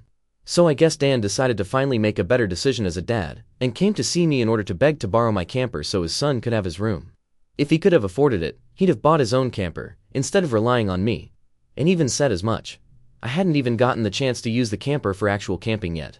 But I caved and let him use it since it was actually for a good cause. And he promised to buy his own in time anyway. No, I didn't ask for rent money for the camper. Dan isn't enough of a financial hole as it is right now. Ex-Sil and the divorce drained him. And I've learned that I get far better results with family lately by not being spiteful. I loaded my camper up and put it down in my parents' backyard. And my father put in a 30-amp breaker so it'll have enough power for Dan to run heat and AC when he needs it. I do miss the camper. After all that time living in it, it kind of felt like it was a part of me. But the only reason I loaned it out was for the sake of Dan's kids. Pretty much the only reason I still do anything for my parents or Dan is for the sake of those kids, as I've bonded with them. And yes, I know I may not get the camper back for quite some time. And likely not in the kind of condition I lent it out in. But I've warned Dan and my parents that they will be financially responsible for any damage they do to the camper, as well as its upkeep for as long as they have it. I also took many timestamped pictures and video of the camper inside and outside before lending it out, so I can prove its condition before it left. Dan even recorded a video with me agreeing to my terms. So that's as good as a contract. With the financial drain of the divorce, Dan's not gonna be able to get a place of his own for years, I'll bet. Though he seems to have no complaints about living in the camper at least. But I don't know if he actually likes it, or if he's just putting up a front. But I can guess it reminds him of the backyard forts we had as kids, since that's how it felt with me sometimes. Either way, he's living in it now. I did get some major props from the extended family for letting him borrow it too. I'm now referred to by a lot of them as the good brother Dan doesn't deserve. Either way, I think getting rid of Sil was a great first step in mending the family as a whole. I still have little care for my brother and parents after the way they treated me all my life. But I'm not gonna let Dan's kids suffer for it. Those kids have actually really warmed up to me. They're actually happy to see me when I come over, or when they visit me. I've even babysat a few times. Now that they don't have their mother's toxic around, they've become much nicer kids. Especially to me. I'm actually getting to enjoy being an uncle now. My mother is still doing the bulk of the parenting for my nibblings, and she's been acting as nice as possible to stay on my good side. My father often looks very defeated in my presence. But otherwise he's been either stoically quiet or just generally nice to me. But he won't talk to me much. Though that's leagues better than how he was before at least. I'm not letting my guard down either way. My parents do seem more happy that my ex-Sil is gone. And they often say they don't know what they ever saw on her. My mother especially, because the two of them butted heads over who was mom in the house for a long time. Now for the last part. At the same time as the divorce, Dan sued to have his name removed from the birth certificate of the baby that wasn't his. That bitch didn't really want to change it, because it meant no more child support from Dan if she did. However, there was a court-ordered paternity test for the man identified as the baby's father. I was prepared to laugh in case it turned out he wasn't the father either. But he was. And Dan's lawyer had a long talk with ex-Sil's lawyer. Ex-Sil had no leg to stand on, and Dan was ready to go the bat to make her situation even worse. She didn't have the finances to fight him any longer, and agreed to changing the birth certificate. The bronze-tongued loud who'd knocked her up did man up to take financial responsibility as a parent. But he ended up not staying with Sil. He contacted Dan through his lawyer to tell him he'd broken up with that bitch, and that he wouldn't bother him again. I checked the social media of that guy after Dan linked me to it, and the lout was upset that now he's financially responsible for a child he never planned to have. And that he's too young for this. Guys, from what Dan's lawyer was able to find out, that man is just over 40. He looks younger than he is. But he's by no means a young man. Shortly after that he put his online profile on private. Ex-Sil did the same with hers a long time prior. So I've no more information left to give. This may be the end. Ex-Sil is out of our hair. My parents and brother have finally made a real effort to be better people. I'm surprisingly happy as an uncle, and my house is still my house. Update 7. No surprise Ex-Sil saw my Reddit posts. She can't contact me about them in any way but with a lawyer thanks to my restraining order against her. And she likely can't afford to get a lawyer right now anyway, since the divorce financially drained her too. So she bitched to Dan about it, and demanded he tell me to delete my Reddit account. But not only has Dan read my recent posts, he no longer cares. He said they serve as a reminder of the prick he used to be. And he's not losing sleep about it. Besides, I've still helped him out despite all he's done to me. So he's not gonna be upset about it. My parents have also made sure to try and treat Dan and I more equally when I'm around too. My father is still a man of few words around me though. Someone pointed out that changing now after so long of treating me as the opposite of Dan means he doesn't know how to connect with me anymore. And I think they're right. I don't mind the way he is now though. My mother has also developed a habit of saying she's sorry about every little thing in my presence. Dan told me that she and my father have been reamed a lot by extended family and their counselor. And now my mother feels like she needs to apologize for everything. This is all a stark contrast to how they used to treat me. Also, I didn't talk about before what Sil's opinion was on Dan borrowing my camper so his son could have his in Sil's old bedroom. Well, like a stereotypical bully, she looked down on him and mocked him about it because now he's living like a bum, as she put it. But Dan took it all in stride and asked if she was done yet, because he knew this was exactly how she'd react. And he just plain doesn't care anymore. She's borderline dead to him, and her insults were on deaf ears. Then he pointed out to her that he was living out of the camper because he was putting his kids ahead of himself so his son could have his own room. Something his ex never did, despite being their mother. She just weaponized her children in pregnancy to keep from working and to emotionally blackmail everyone. Then he asked her to remind him how that was working out for her. Mind you, this was early on in their divorce. I'm sure you can all guess her reaction. Dan said his ex did have quite the tantrum about my recent posts. But no one has bothered to contact me on her behalf to take them down. So she just has to live with a well-deserved shame.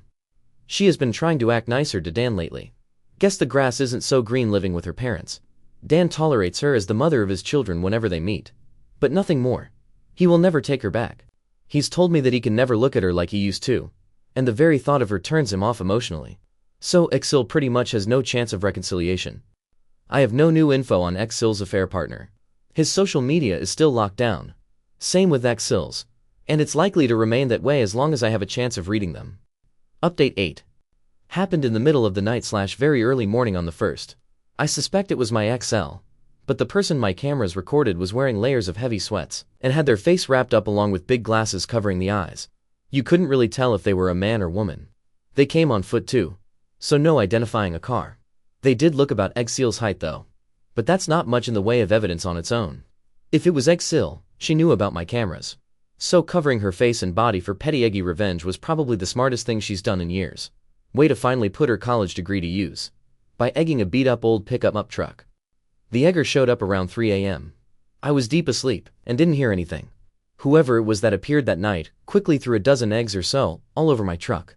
They didn't attempt to do any more damage at least, and were gone in a flash as soon as the last egg was thrown. I didn't see the mess till I was leaving for work in the morning. I ran my truck through a local car wash during my lunch break.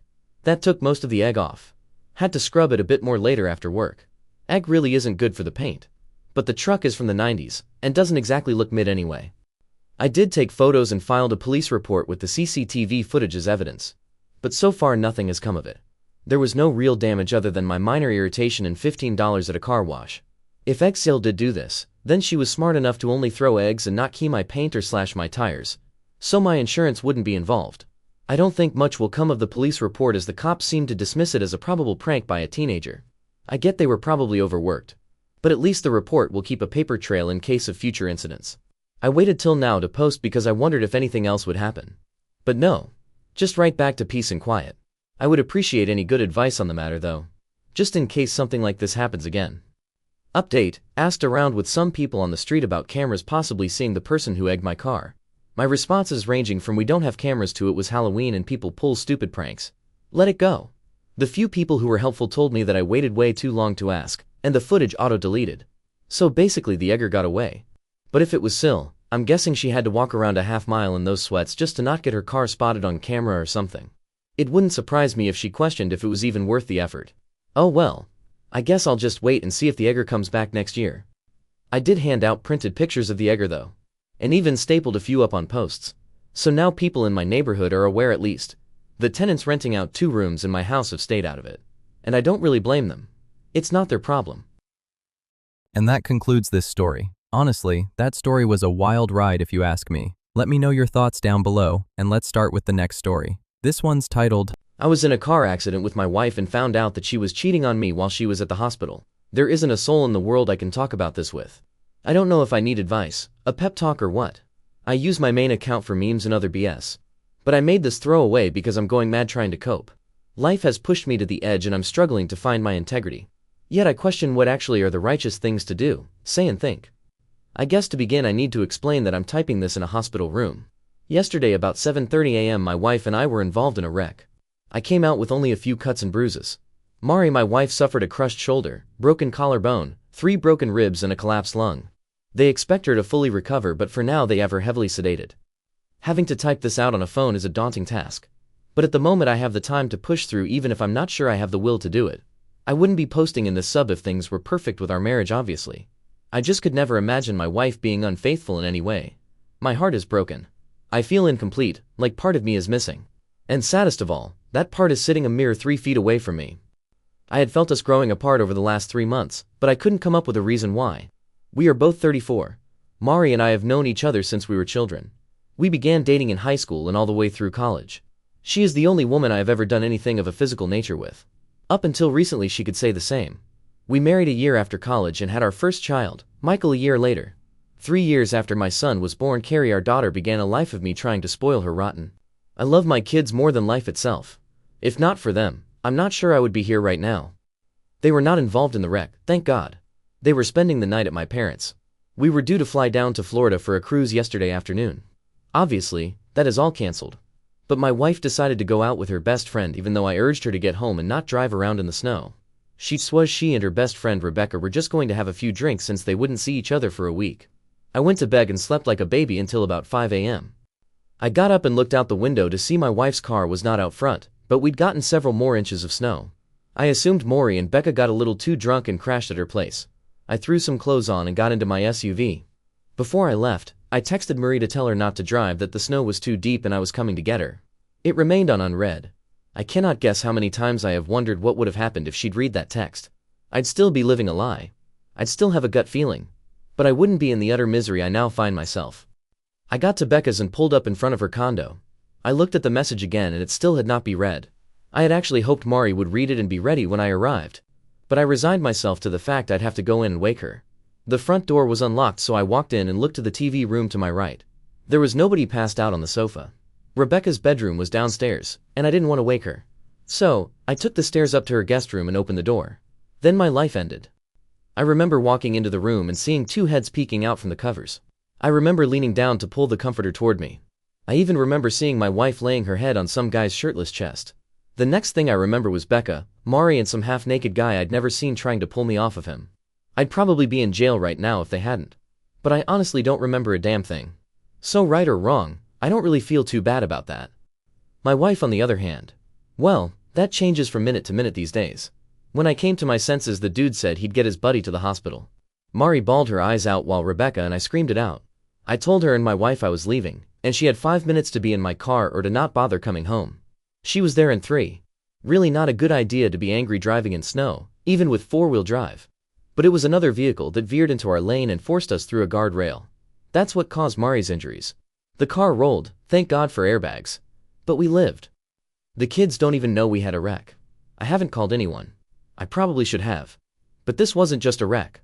My life has been wrecked and I'm trying to gauge the damage before I start bringing others into the situation. I'm numb and yet I hurt like hell, and not from the wreck. I feel like I don't even know the person laying in that hospital bed. I want to ask her so many damn questions. But I really don't want to know any of the answers. She obviously no longer loves me. No one with a soul could cheat on someone they love. So, I have to ask if she ever loved me. And now that she has cheated, would I ever want her to love me again if that were possible? I don't know the specifics of when she first cheated. But in my book, the instant she did, our marriage ended. The vows were broken. She ended our marriage, and we are no longer man and wife. I don't need a divorce attorney to nullify my marriage, she's already done that. Therefore I am no longer under obligation to the vows I gave. A huge part of me wants to just walk out of this room. I want to call her parents, tell them what she did and what happened, and then let them know she is their problem again after all these years. We said for better or for worse, and I meant it. But we are no longer married. Part of me wants to leave her a note and tell her too bad worse happened to come after she ended our relationship. The only thing that is keeping me in this damn room is my children. I want to see them so badly right now. But I have some scratches on my face and neck. They'd know something happened if they saw me. As much as I feel my wife has defiled herself and our family, my kids need her. I thought I had a life partner. And as horrible as she ended up being, my children need a mom in their life. There are going to be talks I'm not qualified to have and wouldn't know where to begin. There are going to be injuries that need kisses instead of being told to walk it off. I'm a damn good father, but I can't be a mother too. Please someone help me. How can I sit here and look over someone who has stabbed me in the back so cruelly? Should I call her parents to come? What do I tell them? I really don't want to be here, especially with her parents. If I don't tell them what she did, they are going to know I'm pissed off. What in God's name do I tell my children? Yeah, I can tell them we were in a wreck. But I'm not the kind that can fake emotion. Obviously, my wife does it with ease. But when I loathe someone, it shows in my face. They will know I am angry at their mother. How the hell did my life come to this? I already know I need to see a lawyer. I figured that much out. But how do I handle this? It took so long to get approved that I didn't think my post had posted. I just started getting notifications, so I am sorry for not responding sooner to people that made comments trying to help. Update. For whatever reason I could not respond to questions from my first post. It may have something due to this being a throwaway account. But I could reply to comments, but nobody could see the replies but me. I tried posting this update in the infidelity sub last night but had issues. Hopefully the same glitch doesn't happen with this update, and I can give feedback for others to better assist me. My apologies to anyone that did leave a response. It was appreciated and helpful. After my initial post that day, I decided to stay one more night in that hospital room. With the Mari sedated and the lights out, I laid back in the recliner looking at the ceiling, listening to the medical machines. I laid there wondering how the hell my life had reached that point. Part of me felt like I was giving her undeserved mercy just being in the same room, yet part of me loved her. I didn't want to feel that love. I actually felt weak for having any positive feelings for her. Over and over in my mind I kept realizing there was no fixing things back to the way they were. It was as if some natural disaster had taken the life we built and destroyed it. I cried. I cried so damn hard. I realized a huge part of my life was over. That was a moment of huge significance in my life. When the nurse came into the room to take blood the next morning, I excused myself. When Mari woke, she saw me heading out the door and called to me, but I acted like I didn't hear her. I went and got some breakfast. I haven't had much of an appetite since finding out. I tried to kill some time eating and scanning through my phone. There was a text from Becca asking where Maury was that I left unread. I decided at 7 a.m. it was late enough to knock on her parents' door. Her dad was always an early riser. I planned to talk to him first, and if he thought his wife needed to hear it he could wake her. I saw smoke coming from the wood stove in his workshop out back, so I knocked on the door before entering. He saw the scratches on my neck and bruise on my cheek. I explained there had been an accident. Maury had gotten the worst of it, but we needed to talk. I think he assumed I meant about the accident, so he woke my mother-in-law to hear what I had to say. We sat in the kitchen as I explained how going around a curve a car in the oncoming lane veered into our lane. Having the heavier vehicle and all-wheel drive managed to keep us on the road until we hit the guardrail. The passenger side door caught one of the vertical I-beams mounted in concrete. Even with side airbags, Mari hit hard. She sustained lots of injuries, but I told them she was stable, and they expected a full recovery. They both cried knowing their daughter had suffered but would still be around for them to love. As soon as they insinuated, they would be around to help me in any way they needed to assist me looking after Murray. That was when I stopped them and explained the wreck wasn't what I'd come to tell them. They looked confused as I explained waking up that morning and sending a text to head off in the snow to make sure my wife was okay. I told them about walking in on their daughter and some guy I'd never seen and unconsciously beating him over and over. They were both shocked. Then I told them what room she was in at the hospital, explained I always wanted them to be part of the kids' lives so I hoped they could remain friendly with me. I told them my dad was looking after them at the moment. But I was divorcing their daughter as she had broken our vows and was no longer my wife. I was leaving their place and driving to my dad's to tell the kids about the wreck. I was also going to tell them we were splitting up and wouldn't be together anymore. I wasn't going to tell them their mother is a cheater. I told my former in-laws that while I hated things had to end the way they did, at least I could say I wasn't the one who destroyed our marriage and my life. They tried to tell me I shouldn't be so hasty, she made a mistake, and the usual lame excuses. I just smiled and told them I'd loved having them as in-laws over the years and walked out. When I got to my dad's, I of course had so much I needed to get off of my chest. I entered through the kitchen where I found my dad having a cup of coffee. The only thing he knew was that I was supposed to be on a big boat in the Caribbean. He stood and asked what I was doing there. I just grabbed him, hugged him and cried like a child. It was the kind of thing where he really wanted to know what was going on but sensed he needed to let me cry it out before crying. He led me to the den and sat me on the couch to go get my mom. We both urged her to have a cup of coffee first. But she knew if I was there alone that early, I had something bad to tell them. I first explained about Murray cheating, me catching her and leaving Becca's. Then I explained about the wreck, that it was pretty bad. I told them about Murray's injuries and explained I'd let her parents know only an hour before so they could go see her. Both of my parents were stunned. My mom finally asked me now what I'm going to do. They both cried when I told them my only remaining option was to divorce Mari and be the best father I could for my children. As our conversation was winding down, I heard my daughter Carrie squeal "Daddy" and come running down the stairs toward me. That woke up my son, who was also downstairs with a few minutes. I hadn't seen them in so long, I just spent time hugging them, happy to see them. They took a while to notice my scratches. I told them about the wreck and that their mommy was in the hospital but going to be fine. I told them Mari's parents would eventually pick them up to take them to see their mom and left it at that. I spent a day playing, Talking to, holding, napping with, and laughing with my children, those two made me want to live again. Until that point, if I'm honest, I was like 50-50 about wanting to go on. But they are worth living for, protecting, and cherishing. My wife's phone was destroyed in the wreck, so nobody had gotten a response for days. Early that night I started getting texts from my Mills phone and knew they had to be from Maury. I ignored them. They continued sporadically off and on through the night, turned off notifications. The next day I spoke with 3 law offices about filing for divorce. I can't say I want or even need a legal divorce, but that will divide assets and determine custody of our children. What she does with who is no longer of any concern of mine. I've met with 2 and I like the later one quite a bit. I'll meet with the 3rd-rated liar to see if he wows me. If not, I'm going with the second firm's top divorce attorney. Either way, I will have removed 3 top legal sources from her list of candidates. And that's a win, in my book. Custody is my primary focus. I'm not going for full custody, and I wouldn't want it if I could get it. They need their mother in their lives. But because she did what she did, she can never again be a part of my life. A go-between can drop the kids off on time whenever they need to be where they need to be. Not a reason in this world for me to ever say another word to her. I obviously never knew her, so why would I continue to interact with a stranger? I go back to work next week from what would have been our cruise. I didn't tell a soul at work we didn't go or anything about the wreck. And of course, they will be seeing me driving the rental car in question if I got a new car. I'm not sure if I need to explain things to HR. But I don't want my personal business to be aired out for all to see. I feel humiliated as it is without news leaking out. Divorce is a necessity sometimes, but it always represents a failure. But I'm done being an anchor for a ship that is already sunk. And for those who insisted rightly to get checked for STDs, I've had a full screening. It came back clean on everything, thank God. Even that was enough to make me feel like some trenchcoat pervert when I did nothing wrong. I assume by this time Mari has left the hospital. Her parents did not even attempt to bring her to the house. They couldn't have contacted me anyway due to Mari's constant texts I wasn't reading. As soon as I can get divorce papers filed and her served, I can be done with the biggest mistake of my life. Her actions invalidated all of that time. If I had to do it over again, I would now not do it again.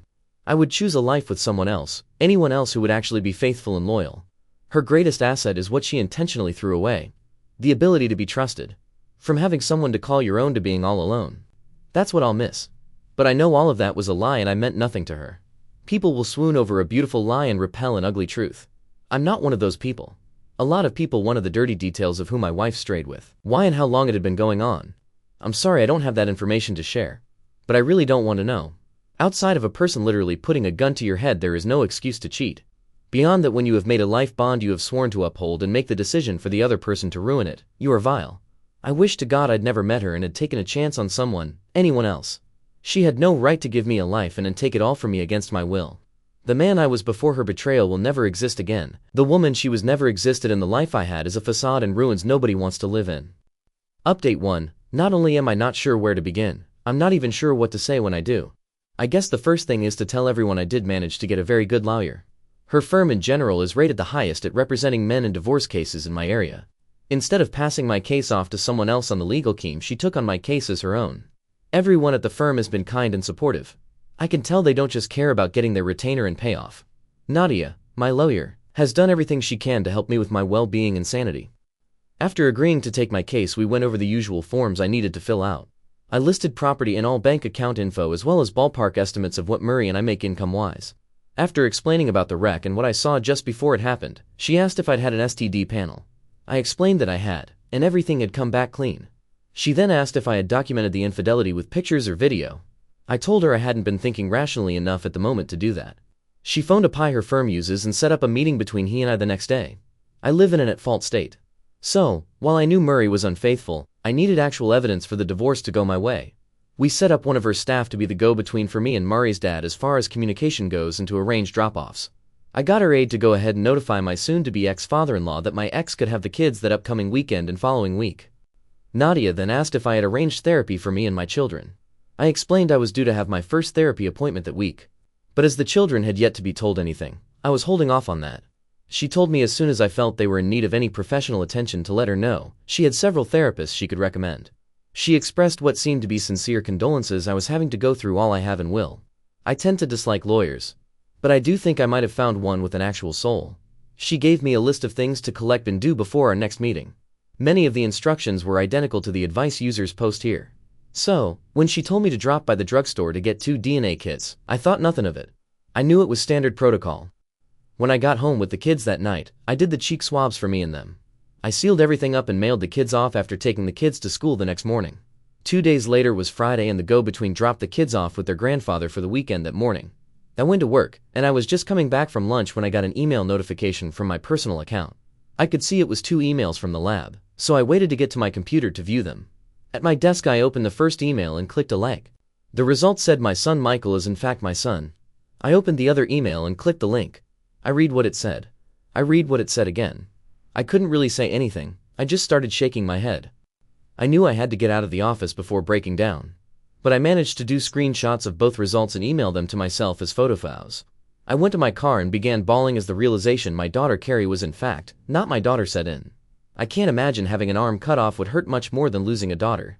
It honestly felt like my soul had been taken from me. I don't know any other way to describe it. I didn't know who to call.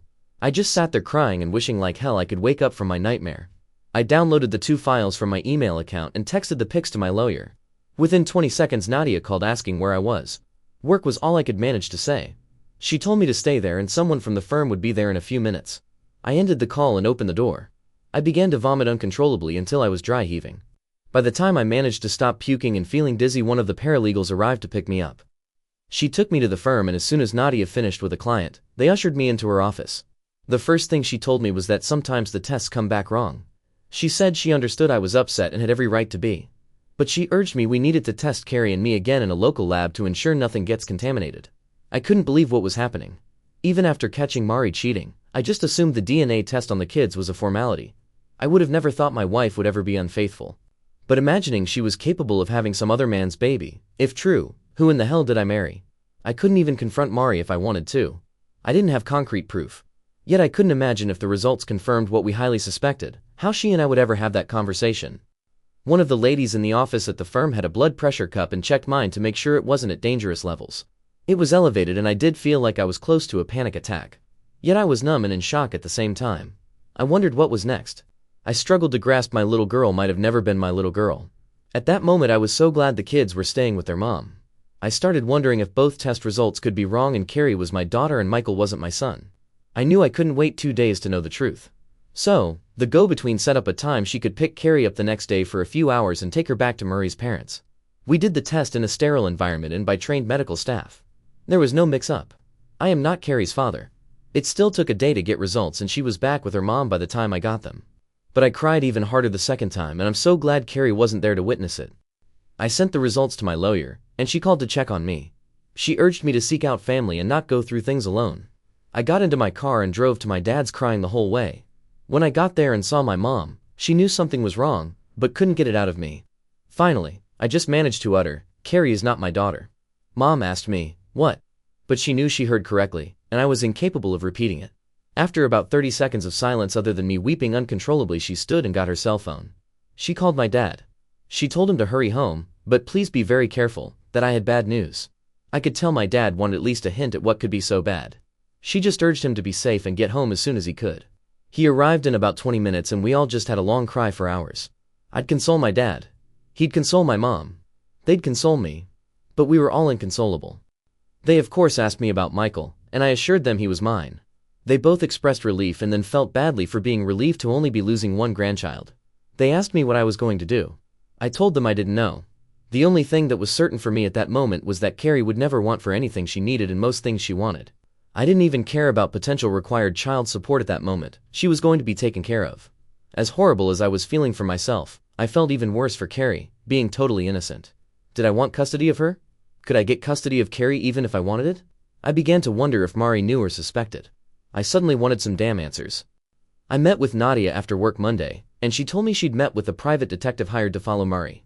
Due to the wreck, she hadn't been out of the house to cheat anymore. So, I wasn't surprised he didn't have recent evidence. But one of the things Nadia had me bring was Mari's old cell phone from out of a drawer at home.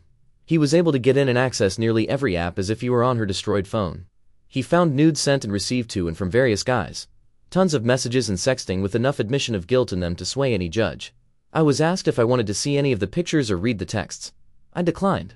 But Nadia and I did need to plan how I was going to confront Murray about Carrie. She thought it best to do it in her office if Murray could be talked into it.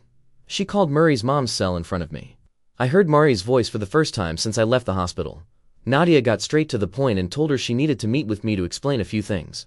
My ex declared she'd been waiting and wanting to talk. She was asked if her lawyer could be contacted. Mari said she didn't have one but said she was willing to come the next afternoon to talk. It was all I could do to get through that next day without crying like a lunatic at work and yet pretend to be getting things done. I was barely able to keep lunch down, but I left at 3 and headed to the firm feeling nauseous. I arrived first intentionally. I wanted her to be forced to enter, sit on the side away from the door and unable to try and approach me. I was scrolling through pictures of our perfect family that never existed when she came in. She needed assistance walking and was still in 2 casts from the wreck. I didn't have to worry about her trying for a hug. I thought she might be playing it up for sympathy, but we did have a bad wreck. I finally wanted her just to sit the hell down so I could ask her to explain herself. Once we were all seated, water was offered and the meeting began. My lawyer started by asking Mari if she minded us recording the meeting. She was fine with it. As soon as we started recording, my soon-to-be ex-wife began to try and apologize. I bluntly interrupted her and asked her point blank how many men had she cheated on me with and when did it start? There were enough confirmed hookups from the pie to know the guy I caught her with wasn't the first by a mile. She didn't know what we knew, of course. And I guess to reduce the severity of the incident before the wreck, her plan was to only admit to what she knew we knew. I asked her again, rough estimate, how many men she had slept with since our son was born. Giving that specific time frame seemed to give her a minute's pause, but she kept trying to act clueless. She still thought it was all a game at that point and I was losing my cool. Nadia put her hand on my shoulder and gently pushed me back away from the table. She looked at Mari and asked if I was a good father. She quickly gave me a glowing review saying she couldn't ask for a better father to raise her children. I wanted to stand and flip the table at the way she stated her children. Nadia then asked her if the other father of her child was going to be a good dad too. As Mari was asking what other father she was talking about, my counsel slid the paternity results for Carrie across the table. As much as I have hated what my life has become since discovering her cheating, I needed to be there to see her reaction in person. She was obviously shocked to know Carrie isn't mine. And she tried to hit me with the whole, "You're her father who has raised her," and I had to shut that down. I asked her who Carrie's father is. She looked down with a hint of shame and I thought she might be protecting someone. When she said she didn't know for sure who Carrie's father is, Murray saw me truly break down in tears for the first time. I just couldn't take it anymore and lost it. Murray was crying but asked to try and explain. She reminded me about the postpartum depression she went through after Michael was born. I did my best to be as sympathetic as I could at the time. I can say with certainty I spent every moment I could looking after my son so she could have time to herself. There were days she was so depressed she couldn't even get out of bed, and I looked after all of us. But I loved doing it. I loved doing it for the family I had. I remembered. I had actually been foolish enough to thinking making it through had made our relationship stronger. Nope. She didn't blame it on Rebecca. But when she first got Mari to go on a few girls' nights out, I was relieved if not grateful. They'd been best friends for years but hadn't seen much of each other during the pregnancy. Mari said she got really drunk the second time they went out and she let some guy feel her up while she gave him head. She said she felt guilty about it for a while, for months. But she began to resent not getting to be young and free to be with whoever she chose. She told us she started hooking up with guys the nights she would go out with Rebecca. Until the night before our wreck she'd never not come home or come home late over the years. She claimed she didn't want to develop feelings for any of the guys. She claimed she always used protection and never slept with the same guy more than 3 times. She said she just wanted sex. I was dumbfounded. Finding out your wife is a filthy lying slut tends to do that. It was like learning your life is a reality show you didn't ask to be in. I wanted to yell at her, but I was too busy calculating how many men she passively cheated on me with over a period of years. Nadia asked her if she had any idea who Carrie's father might be, and she swore she always assumed she was mine. My lawyer pointed out that obviously something happened and suggested maybe a condom broke. When my wife confessed that did happen a few times with a few guys, I lost my shit. I asked her who in the hell she was. Because I didn't know the person telling me such horrible things. Like she was telling me to pass the salt. I asked her when she started hating me and why. I asked what I had ever done to warrant being treated like she did. How could she do this to her daughter? I raged. She took it, knowing it was all true. After what she'd just told me and what I expressed about how I feel about her, divorce is a given. What was a marriage had become scorched earth. The only thing left to do was total up the casualties. I've lost a wife and daughter, that's 2. A wife lost a husband, that's 3. A daughter lost a father, and a brother had his sister become a half. Then you get into grandparents and in-laws. Murray essentially destroyed 2 entire families. Her parents will not be okay with what she was doing. And I swear by all that's holy I will let them see all the evidence the pie finds. She admitted to meeting with men from dating apps with Rebecca and using girl time as a time to hook up. She claimed she never meant to hurt me. She swore she had no idea Carrie isn't mine. I actually believed her because I had no idea either. But DNA doesn't lie. I asked why she didn't just divorce me. She came straight out and said because she didn't want to lose the security I gave her. She cried. All of it was said through tears. But I know my expression was of just scorn. I was disgusted at the person who sat across from me. I feel used, humiliated, emasculated. I feel defeated. I'm pretty sure one of the reasons she came to talk without a lawyer is due to the fact I own everything. She doesn't have much to lose outside of a small 401k. And my assets I entered the marriage with by inheriting my grandfather's estate when I was 14. The woman I call mom is not my biological mother. My mother died when I was 2 from a rare fast-spreading cancer. My dad remarried the woman I call mom when I was 4. I have known my entire life she wasn't my biological mother, and I wasn't her biological son. I learned later she couldn't have children and raising me helped her experience that. When my biological mother's dad died, what was left to her went to me as her heir, but I couldn't touch it until I was 21. I studied hard and went to school. But I don't have to work. Fiscally she knows I will mop the floor with her in the divorce and she won't be getting anything close to half. She has a job. She isn't able to work at the moment with her injuries, but she has a job. Part of me wants to punish her and the other part of me wants to be done with her. Mari was obviously medicated for pain, maybe that's why she was being so blunt. But her words just cut me deep as my imagination made them even worse. I asked if she felt any shame. She claimed she did. I asked how the hell we were going to find out who Carrie's father actually is. My STPX started in with the I already know who her father is. VS. I was not in the mood for some philosophical discussion about what constitutes being a father. Whomever Carrie's father actually is deserves to know and she needs to know about his family for health reasons. The evidence the PI had found didn't stretch back to before Carrie was born. I asked her if she could find any of these men or had saved their numbers. She had the audacity to say the point of losing their numbers was to never see them again. My God, how do I not see that logic? I told her she might have wanted to keep his number to let him know he had a child on the way or she got an STD. I want my name off of Carrie's birth certificate. DNA proves she is her mother's child and not mine. As stated, I will support her financially on my own free will long past her turning 18. She will not want for anything. As for my son in custody, I'm truly not sure what to do. Before the paternity test I was strongly going for a 90-10 arrangement giving my ex-wife custody one weekend a month and certain holidays. Now that Carrie is not mine, I don't feel right about pursuing custody for her even if I could get it. As Michael is in fact her brother, albeit half, I don't want to take him from her too. I don't want either of them to suffer. But I haven't seen Carrie since the test results and I can't let her see me break down because of them. God knows how much her therapy is going to cost me, but I will have to pay for it. There is no way to know if her real dad can afford it. And my own therapy will be enough to pay for some shrink's new beach house. Driving home after the meeting, a huge part of me just wanted to end it all. It seemed like the most beneficial solution for everyone but me. Both families could go on pretending about paternity. My ex could whore around openly while spending my grandfather's money. And the kids wouldn't have to deal with any broken marriage or failed relationships. But by the time I got home I said, F that. Nadia is drawing up divorce papers and legal paperwork to have me declared not Carrie's father. That will make things take much longer. But I do not want any legal grounds that can force me to interact, pay for or deal with offspring that are not mine. The legal team is doing research for ways to find out who Carrie's father is.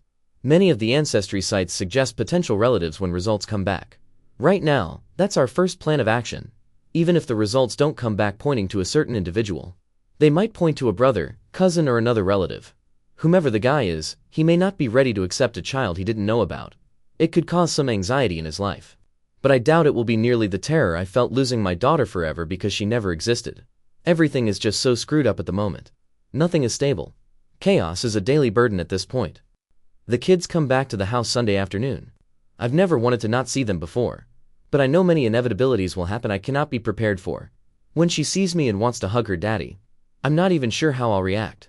Hug her and cry like a baby knowing she has not ever been truly mine. Tug her I'm not the person she's looking for? I don't have it in me to be mean to her. But my heart is broken. Like there is nobody to take this out on, even Mary. Because nothing I could do outside of murder would equal the betrayal she has done to me. That scale will never be balanced. She used me and spit me out. She deserves to rot in hell for her promiscuous lying ways. I'm destroyed and everything I used to love is too. I will win the divorce. Nadia and company will make it the most lopsided division of assets in the history of divorce. But Mari reduced or removed the value of so much for me it feels like she's already won. Again, to hell with her. I'm left with a son she will try and use against me and manipulate. Some people really are so horrible they deserve to be put down like an animal. I made the stupid decision to have a child with one. I just know now I'm not the only stupid one. Update 2. The go-between from the law firm texted me at 3 p.m. Sunday to let me know she had the kids securely in the car with their belongings and was on her way to the house. I doubt any text message in history has been as dreaded for anyone as that one was for me. What made it all the more tragic was the fact that weeks before, I would have smiled and anxiously awaited the text. Suddenly a reunion I would have been yearning for was something I dreaded. I had no plans to mention divorce, paternity, or any issues with the kids. As much as I tried to prepare myself, I knew I wasn't in the state of mind to bring any of that up. My goal was for things to go as normally as they could, like the other times they stayed with grandparents while Mari and I were on vacation. That's what I wanted. I knew reality was going to be something completely different and I had little control over any of it. Jessica, the intern from the firm, pulled into the driveway. I watched them pull up from the front bay window. I walked outside and down the steps as the car pulled to a stop. I was smiling as I approached the passenger side of Jessica's car. As soon as I saw Carrie in her car seat beaming a huge smile at me, I started crying. Oh, I was still smiling. You couldn't have knocked that damn smile off of me with a 2x4. I just hoped if I maintained a smile, it might convince the kids and myself everything was okay. Wish I'd had a plan B. As soon as I could get her out of the car seat, Michael was by my side and I grabbed he and Carrie and just hugged them. I told them I missed them. That was really all I could manage to say. I just kept crying. And people can hate me all they want to. God knows I've gotten some hate-filled messages privately and publicly. But it all felt different. It did not feel the same as the day I hugged my children goodbye. I want to say it did, just to get the people who think I'm a loathsome wretch off of my back. Maybe part of the loss I was feeling was over the family unit we all used to know being destroyed. My heart was just flat out broken. Seeing them and knowing she isn't mine just broke my heart all over again. That is what my life has become. Every single damn day it feels like there is a new heartbreak. I learn more of the extremes of Mari's cheating escapades. I discover pain I can't shield the kids from. I am reminded of the past bonds and know they were all founded on lies. I keep backing away from the volcanic epicenter of chaos that started when I caught Murray cheating. But I keep getting blasted with stray boulders of betrayal daily, learning how much I have been deceived. Jessica was a saint helping me get them into the house. I grabbed all of their belongings like a pack mule, and she closed the doors and trunk. As soon as I placed their bags down on the floor, I turned to see Carrie looking up at me. She didn't say anything. She just looked up at me with those eyes like she knew I was the one that needed the hug. I squatted down. She walked into my arms and wrapped her little arms around me as tightly as she knew how. That child broke me. I wanted to be strong. But no kid should hear a parent cry like that. Everyone keeps insisting I do the things that damage them the least. That's great, even logical. But what if everything damages them? What if there is no way to keep the damage from happening? Allowing her to see a source of strength and security destroyed has to be damaging her. How could it not? If I abandoned her, it would destroy her. Yet by staying in her life, I am damaging her as well. A 6-year-old shouldn't have to console a grown damn man, especially for something that isn't her fault. My soul was seething with rage toward Mari at that moment. But the little girl she lied and told me was mine just showed me love the only way she knew how and kept hugging. The indisputable truth of the matter, the epiphany I had at that moment. She and I are both victims. As the adult I'm supposed to be able to maintain and handle it better. She doesn't even know she's been victimized yet. Just as if she and I were the only survivors of a plane crash, we survived, but it's going to leave scars on our souls. But as the survivors, we need to stick together. We need to be there for each other because we're going through the same damn thing. Yes, very different perspectives. But at that moment I was feeling the loss and yet sparing her much of the pain by taking it upon myself. I've been looking at this as Mari taking my daughter from me. But it is just as true to say Mari took her father from her. The villain in this damn story is Mari. I'm done feeling like I should feel guilt for anything I feel right now. There is no paternity handbook that I'm aware of. Reddit knows how to respond when someone is being cheated on and gives top-notch advice all the way through the divorce. The proper way to react when you find out the daughter you raised was never yours? Get the hell out of here with that shit. Nobody can tell me how the hell should feel or react. The only analogy I can give is children switched at birth. That's a couple facing that together. They were both deceived. They both get to find out the offspring they were told was their flesh and blood was really the sperm and ovum from another couple. Unless you've endured that or the same thing I am right now, you can't grasp how it feels. After about a half an hour I managed to get my shit together. Jessica left after getting a hug from all three of us. I handed her a small envelope with $500 inside and told her it was for gas. I knew she drives an EV and she knew it wasn't for gas. I carried Carrie around in my arms as Michael showed me some of the things he'd helped make with his grandfather. Carrie just kept her arms around my neck making sure I knew she'd help stain some of the wood. I went into my standard, "I don't believe you" game. Michael joined in. That devolved into a tickle session, first for Carrie, then Michael. I cannot convey how wonderful and at the same time heartbreaking it was to hear Carrie's squeals and laughter. Seeing Michael happy and laughing was a joy for my broken soul. Because I knew the future held little to none of what we were at that moment enjoying. They teamed up to wrestle me. I liked seeing them work together even if it was against me. Father or not, by the time she's old enough to date I'll have her able to say no with feeling. I put on some music. Ever since she was a baby, Carrie has loved music. I have danced with her from the first week she was born up until the previous month. I'm sure I look goofy. I don't care. I have fun, and she loves acting as silly as me. I got Uber Eats to bring takeout for dinner. We aren't Asian but sure as hell eat like it. Michael can throw down some low mind for a 10-year-old. And for whatever reason Carrie loves crab rangoon. I didn't eat much. My appetite has taken care of any weight loss issues I had. I just enjoyed getting to have dinner with them again. They both had school today. So, I got them bathed, PJ'd and ready for bed. Michael likes to read a book as he is settling down. I gave him a hug, told him I loved him, and I'd see him in the morning. I got Carrie tucked into bed and read her a storybook while pointing out things in the artwork. I had her about ready to nod off and I felt myself welling up with tears. I kissed Carrie on her head and told her I love you for the first time since finding out. Call me the biggest asshole on the planet. I don't care. But saying it was like allowing myself to admit it. Everything in my life has been a struggle in recent day to figure out what is real and what wasn't real. My love for Carrie is real. I love her. I do feel different. Right or wrong, I do. But I love her. I went from not wanting to take anything away from her to continuing to want to give. It's a huge difference. But anyway, I was sort of waiting for Carrie to tell me she loves me. I mean, I know she does, without her saying it.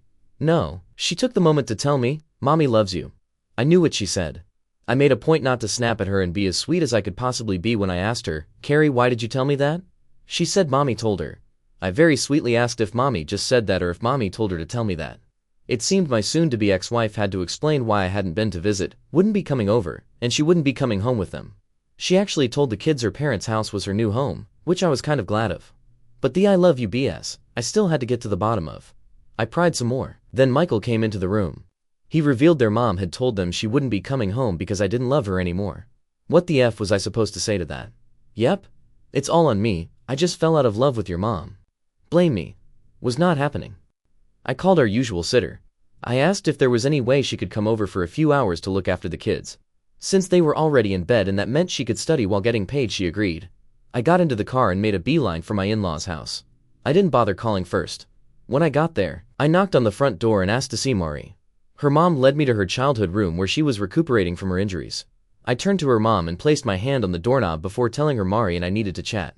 She sensed I was a little on the pissed off side. So, she scraped out a blast radius. As soon as the door was closed, I asked just to the foo she thought she was trying to pin our split on the fact I could never love her again. She said it was the truth. I told her perhaps, but the reason I could never love her again is the fact she is a lying, deceitful, worthless, promiscuous, lying, or way to deflect blame on her little role in everything. She then said she's already tried to apologize but I didn't want to hear it. I exploded. I asked her what fooling good a damned apology was going to do? It wasn't going to undo the damage, and it wasn't going to keep the damage from happening. And in spite of all of that, I didn't believe she was truly sorry for what she'd done. I asked her how she could manipulate two innocent children to make me look like the bad guy if she had any guilt. I asked her at what point I became the bad guy that destroyed our marriage. Without missing a beat, she told me when I didn't give her a second chance. Not going to lie, I stopped her and asked how much pain medication she was taking and if she was drinking alcohol with it. That was the only logical way I could see her thinking a worthless lying tramp deserves a second chance, mercy, to be treated with dignity and respect. Nope, she lost all of that by her own actions. Again, I don't even know who my wife is anymore. It's like she's been possessed by the ghost of Caligula or Charlie Sheen. My beautiful virtuous wife was replaced by a soulless hooker harlot and it's a miracle of God himself my junk hasn't rotted off due to her disgusting actions. I asked her if she felt justified destroying everything in her life for sex. She said it wasn't just for sex. I reminded her she claimed to want no emotional involvement. She said much of it, especially at first, was about validation. She said she liked being chased. She got pissed when I asked how she could ever consider herself chaste. But she can go get bent. Actions affect how you are perceived the rest of your days. She can deal with it. Mari and I ended up talking several hours. When she went through the depression after having Michael, she even told me I'd been the best supportive husband she could have asked for. So, I had to ask, why betray me so cruelly? She said despite such a happy event in our life there was a part of her so anxiety-ridden she actually wanted to die. She said she felt love in her heart for me and for Michael. But for some reason she couldn't understand she felt depressed and dead inside. She stayed out of work for an additional 6 months due to her issues. I got her the best shrinks and doctors money could buy. She admits as much. And she said even that started making her feel guilty, feeling she was letting me down. I was carrying us. She said she felt overwhelmed even though she knew she wasn't bearing any of the burden. She said she started to doubt if she ever should have become a mother despite always wanting to be a mom. She withdrew from friends in person and via internet, text. She told me every day she loved me and apologized.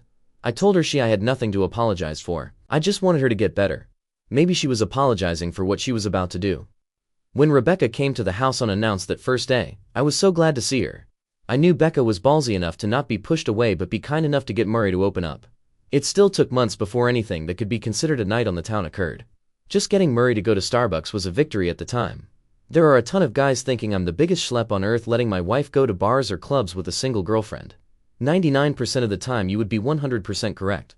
And I should have put a stop to it much sooner. But at that moment in our lives, after all the sadness and isolation, getting her out and about seemed to cheer her up even after just the first time. She tried to explain she'd suddenly become a wife and mother in a period of 2 years. She said seeing how thirsty men were for her, even if it was for sex, boosted her ego. She claimed the first incident wouldn't have happened if she hadn't been so drunk, but it happened willingly. Once the knob was slobbed, she knew I'd never touch her again if I knew. She knew she'd lose everything because she came into the marriage with nothing. I asked her if she ever thought I'd find out about her cheating, or how I'd react if I did. She said she knew it would destroy me. She claimed she felt horrible about it. I asked the obvious question, why continue to cheat? She claimed as soon as she sobered up after cheating, she felt guilt, shame and regret. I did remember her being really sad for a week after going out the first time. Rebecca came over and the two of them talked for hours alone. From that point for months, I had the old Murray back. She revealed she told Becca the day she felt unworthy of me because of what she did. She knew if I found out we were done I would go after Michael. She claimed she decided to take it to the grave and try to be the best wife she could be in every way to make it up to me. Red flag, yeah, now. Think I'm a fool all you wish. But we had a baby to look after and I'd been doing 95% of the caregiving. Overnight I got my wife back. At the time I would have been stark raving mad to think that was a red flag. It was a damned miracle at the time. Within 2 weeks I was back working part-time, then full-time once Maury was fine as a song. Looking back, the time just before and just after Michael was a year old. Those had been some of the happiest of our lives, at least for me. To find out it was all due to her trying to make up for blowing a stranger in his car forever altered those happy memories. I asked why she cheated again, if I just wasn't enough for her? I had always thought we had a great sex life aside from her depressed period. She always acted like she enjoyed sex with me. She claimed the longer she went keeping the secret, the worse she felt about herself. But unlike before after Michael was born, she couldn't let on to me how she felt. She knew I'd want to know why she was sad to comfort her, but she couldn't tell me. She claimed the internal struggle keeping the secret and living the lie of a facade of happiness. She reminded me when I went to a reunion of my bio-mom's family out of state. I took Michael with to introduce him to her family for the first time. Mari canceled at the last minute claiming she was ill. I couldn't have stopped her from cheating on me at that moment. That was already done. But I might have kept her from heading down a road that would deceive me for 6 years that something I cherished was never mine. I wasn't blaming myself. Her ass could and should have been on that plane. No, actually she should have already confessed to her infidelity and let me move on with my life. Yet somehow multiple mistakes, complicated with multiple lies, with little concern for consequences, and that's my burden to bear now? That's something you do to an enemy, not someone you claim to have ever loved. She gave me some story about being so depressed that weekend while I was away.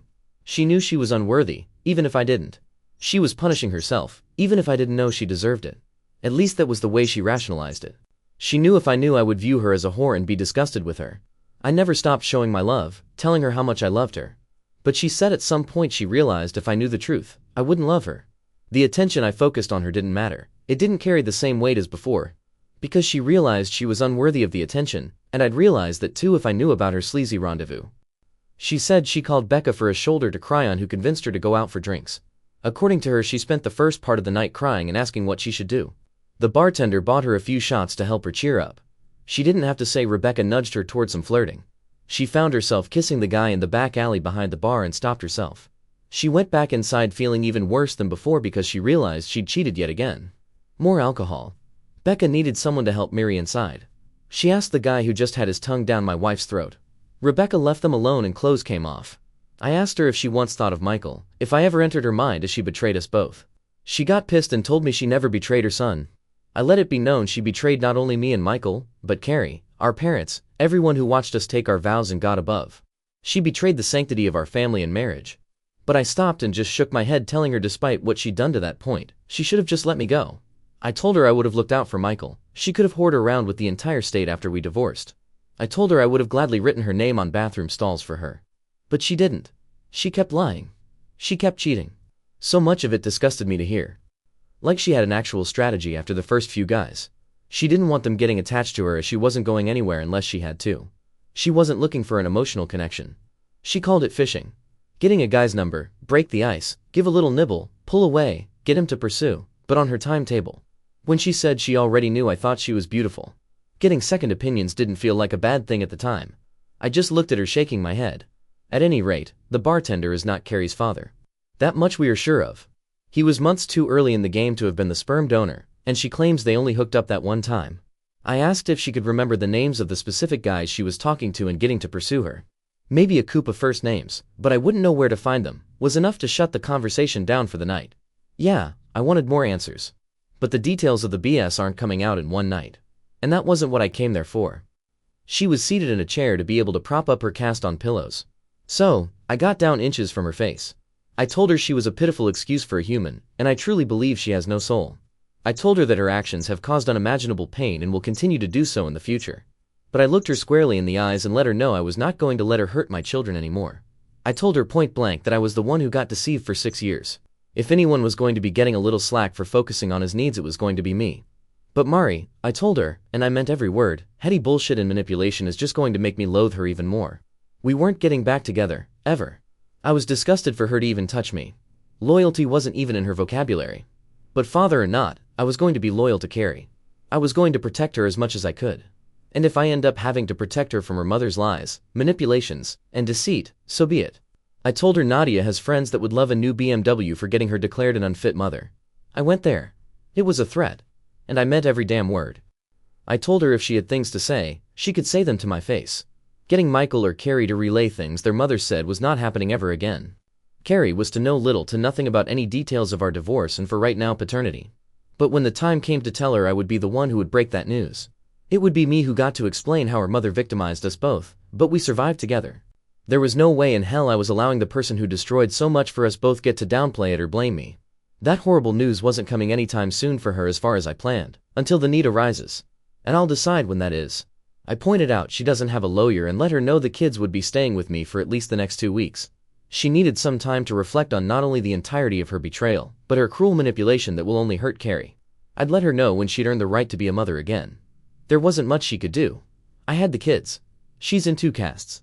Let her live with some loneliness. My God, I've made mistakes in my life. On the drive home I kept wishing somehow, I kept just known how things would turn out. And this is the biggest struggle of my life. I hope it is the biggest struggle I ever face. But so much has been destroyed. The sham marriage I was living needs to be torn down, ground into dust and the soil tilled with salt.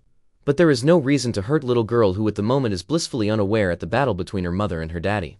I want it to stay that way. Those children cannot see us together. When Mari and I are in the same room, the entire aura oozes venom. That's beyond toxic for us. I'm not subjecting the kids to any of it. I will not fight her in front of them. But I swear I will put her in her place and call out the slightest BS. I'm sorry this has been long. I just feel like every decision I make has 1,000 ramifications. The man up, DNA doesn't matter. People need to understand that hurting Carrie is the last thing I want to do. And I have every intention of being not only in her corner, but fighting for her. I don't know how this shit is going to end. But me and that little girl got shafted by the same person. A person that I refused to let damage her the way she damaged me. Not happening. And no mother fooer is coming around my daughter until I allow it. That won't be Marie's decision either. If I check his background and meet him, I'll make that call if the day ever comes. Until that point, my son Michael, my daughter Carrie and I are weathering a storm. I've managed to shield them from what's coming. I will shield them from as much of the shrapnel as I can. But our souls are all going to bleed a time or two before this is all over. This carnage could have been prevented, but once the bomb goes off it can't be avoided. I'm sorry for venting. I intended it as an update only. But this is all too much sometimes. I am in therapy 2 times per week. Not sure it's helping. But it's early on, with a shrink, so I'll give it a few more sessions. I have to get to bed. So, I will post this and let it be. I won't post again for a while. It has helped to verbalize some of what I've been feeling. So, thank you. I just need to focus on my healing and making this transition in life as seamless as I can for the kids. Thank for all the direction and encouraging words. Many have been a huge help. I promise to return the favor and try to help others here someday. Just not today. Update 3. Though I'm not sure where to begin, I don't want to leave anything out. I do have a sense of what I hope to convey when I'm done. It's just very hard to discuss any one aspect of my situation that doesn't branch into other parts of my life. If this sounds disjointed, forgive me, but this will be a long read. Because the life I was living has been gone long enough to the point it feels like that was all a dream I woke up from. The best analogy I can give is that Mari cast Michael, Carrie, and me in a tawdry reality show against our will and without our knowledge. The show got cancelled, the facade was revealed, and we're left with the cold reality of our collective reality. Not a day goes by that I don't think about how happy I was in my old life. But now, knowing it was all a complete and utter lie built upon lies, I wouldn't want it back. The biggest news I need to share is that I am no longer legally Carrie's father. I have never been her father biologically. My name is off of her birth certificate. Officially, because Mari and I are still married, I am now Carrie's stepdad, as odd as that sounds and as to say. When the divorce is finalized, as things presently stand, I will officially be nothing to her, nor her to me. What should have taken about 2 months to do, took 4 months because there was an upcoming divorce to consider. My name had to be removed from her birth certificate to properly forge ahead with the divorce. Legally, I had every right to pursue having my name removed from the birth certificate of a child that is not biologically mine. It was still left up to the ruling of a judge to adjudicate if removing my name was in the best interest of the child. DNA is legally binding to make you pay child support for 18 years. But our court systems find that of secondary importance when it comes to removing names from legal documents. I was willing and able to show the judge I will voluntarily be continuing to pay Carrie's health and supplemental insurances. Many guys in my situation couldn't do that, nor should they have to. None of it should be left up to a judge's ruling. The unjust system didn't affect me. That doesn't mean it is remotely fair. From the moment I first knew Carrie was not my daughter, I've pondered over and over in my mind how to best handle the situation. Yes, learning she isn't mine emotionally destroyed me in ways which I don't think I could verbalize. But addressing Carrie's situation with emotion would have been a recipe for disaster. Our emotions betray us because they are not based on reason and logic. Allowing my love for Carrie guide me would have been just as stupid as allowing my hate for Mario guide me. And legally, I had every right to cut all ties with Mari and Carrie, as neither one was ever mine. Morally, I could not let Carrie suffer economically because of her mother's rampant promiscuity. Ethically, I could not allow her to feel any of what her mother did was her fault in any way. At the end of the day, and after a lot of soul-searching, I came to the realization she and I were both victimized by Mari. My soon-to-be ex-wife removed my agency in regard to every aspect of our relationship when she cheated. I wasn't told she no longer loved me, or never actually did. I was not allowed to know she'd been unfaithful. I wasn't informed I was no longer her one and only. I was kept from learning she conceived a baby with a stranger and had me raise that child as my own for 6 years. Carrie didn't get a say as to whether she would have chosen me as her dad. She never got a voice to tell her mother what she had done to us both was sheer evil. I wanted to give us both a voice. The day after my name was officially removed from Carrie's birth certificate, I filed petition to legally adopt her as my daughter. That had been my plan all along. Once I could be certain just seeing her wouldn't be a reminder of her mother's betrayal. I just had to know that one thing to be sure. And I couldn't know it until I saw her face to face, after learning she's not my biological daughter. If seeing her had felt like the slap in the face her mother gave me when I caught her cheating, I couldn't have done it. People are free to think I'm wrong for feeling that way. Fragile masculinity, I believe, was the term a toxic feminist used toward me when I wasn't sure how I'd react seeing Carrie again. If I had totally abandoned Mari and Carrie, which I had every legal right to do, I still wouldn't be in the wrong. And I won't pretend that keeping Michael in my life didn't influence my decisions, since Carrie is his sister and Mari is his mom. He's a good big brother and she loves him. That fact mattered in the choices I have made. But Carrie is my daughter. No, it is not to the same extent as Michael is my son, because he is blood related. But I'm her dad and I want her to remain in my life. I just felt I needed to legally set the record straight and open avenues to opportunities we never got. On the surface, it seems like pointless legal actions to get right back where I stood. My marriage was a lie. The relationship I had with Mari was a charade, most likely from day one. What I deserve is a do-over, a chance to pick a different woman to love in the hope she might be faithful and loyal. But I can never have that. I can never know what might have been, even if anything I could have done would have been better than to marry a disloyal harlot. The kids won't learn the details of their mother's promiscuity and betrayal for many years. But I want them, particularly Carrie, to eventually know my struggle to keep it together and protect them. I want her to understand that as much as I despise her mother, that I gave myself the option to choose or not choose her as my daughter. I chose Carrie. When the judge asks that poor innocent little girl if she wants me to be her daddy again, I want her to say yes without a thought. Only years from now will she grasp that she truly chose me to be her dad. She had options too. We were thrown together and had no say in the matter. But I'm doing everything I legally can to adopt her as my own flesh and blood, even if she's not. One day when she's an adult and realizes I gave her the chance to be free of me and she didn't take it, I want her to smile. I want her to know I didn't have to be her dad. I chose to be her dad. In a way that makes our bond stronger than blood. There are a few people I'm related to I'd rather not be, but I didn't get a say in that matter. Terry and I chose each other when we both could have bailed. She knows I love her, and always will. It's been hard to function just taking one day at a time just to get through the hell that has become my life. It's draining. But I have also pondered on how I want the kids to perceive all of this, years after the fact, when they are adults. When they learn of their mother's activities, how I caught her, and what I uncovered, I want them to be revolted. When Carrie understands I didn't know one penny toward continuing to raise her but did it anyway, I want her to feel grateful. When she understands that her mom put us both in an impossible situation, but we made it through together, I want her to be happy we made it. When they both realize their stability could have been totally destroyed due to their mom, but I held it all together for the three of us, I want them to understand at least part of my sacrifice. There won't be any revisionist lies being told 10 or 20 years from now. I know their mother is a workless, selfish, wretched excuse for a human being. One day, they will know that truth too, and I hope they both shunned her from their lives for what she did. But that will be for them to determine when truth is revealed. All I can do is remove Mari from my life in every way possible and keep living. What happens to her is of no concern to me. The kids are all that matter now. Quite a few people messaged me asking how I handled Mari, telling the kids we could never get back together because I could never love her again. The very next day after school I took them both out for ice cream at a local park. Michael seemed resigned to the fact I don't love their mom but didn't like it. Carrie didn't like hearing that I don't love her mom, and me telling her that her mom doesn't really love me didn't help. There was a lot of crying and confusion on their part. I was sure to tell them without a doubt that their mom genuinely does love them, and I love them more than anything in this world. But they needed to hear the truth and face a reality none of us asked for. I told them I know they both love me and love their mom. That was really all that was important. Carrie asked me why I don't love her mother. I wanted to be as honest as I could be with her. But I didn't think there was any age-appropriate way to tell her that her mother is a batshit crazy whore. Telling her that her mom lied to me and hurt me was all I could come up with. She hugged me to try and console me.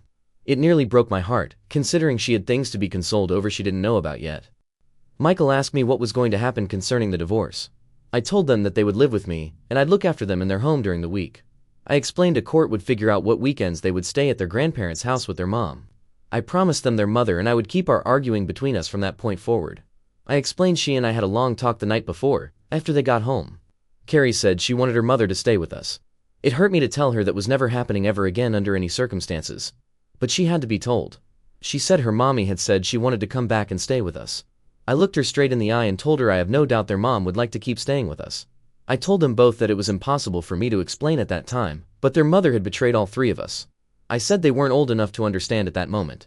But I promised one day I would tell them exactly why I felt their mom didn't deserve to live with us anymore. Carrie seemed to accept it more than Michael, oddly. He began to ask how old he had to be to know what his mom did. He didn't like it when I told him it had nothing to do with age but instead a maturity level. He said it was a cop-out. I didn't argue with him. I said I wanted them to love their mom and treat her with respect. Because as far as they know she has done nothing wrong to them. They will know someday. I will leave letters to them in my will if I have to, just in case Rebecca is banging some ex-con who is willing to kill me. Barring that, I will tell them myself when they are old enough, knowing it will negatively influence their opinion of her. I have a feeling they will soon see a version of their mother that will do much of that for me. One day they will know what she did to all of us, but we stuck together and made a decent life for her three biggest victims. I'm not capable of faking it in front of them and acting like their mom means anything to me. Their mother is completely repulsive, in all ways. If she died, I would not shed one tear for her vile soul as she splits hell wide open. She deserves it. I hate her for what she has done to me and the children. I hate her for what she has allowed herself to become. I hate her for the stress and tears she has brought to our extended families. She deserves no forgiveness, chances, and least of all compassion. I don't consider her injuries in the wreck karma, just pain and suffering she deserves. True karma would have figured out a way to not ruin my car and would have done a lot worse than the injuries she got. I heard through the kids their mommy was having pins removed from her shoulder the next day. I didn't tell them I hoped they used a strong electromagnet to do it, but it was hard not to. A few weeks after our talk, the kids came home from their grandparents' house with a letter via my son. It was sealed in an envelope with my name on the front. I couldn't throw it away in front of the kids, so I just placed it on the counter with the junk mail.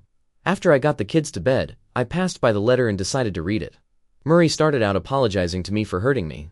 Claimed she never meant to let things get that far. Forgot who she was and wanted to be. She apologized for hurting the kids. As much as I despise her, I had to give her credit. If she'd stopped there, I might have given her a bit of respect. Then she wrote that she still loved me with all her heart, always has, and always will. I needed the laugh, I really did, because I knew she actually believed the BS she wrote. That's what made it so funny. But when I kept reading, she claimed that's why she didn't want to develop feelings for any other guy, because her heart belonged to me. I wanted to laugh. Couldn't. She couldn't give her body to others if she loved me. She couldn't have done something so hurtful if she loved me. She said giving only her body to other men allowed her to know what it was like to be young and free of responsibility and commitments. Since she never got to experience that, So, since she never had any emotional bond with any of the men, her heart only and always belonged to me. In other words, her affairs were strictly physical. She meant that in a positive way that only the sickest pervert could rationalize. By essentially ghosting Mari, it shielded me from more of her lunacy.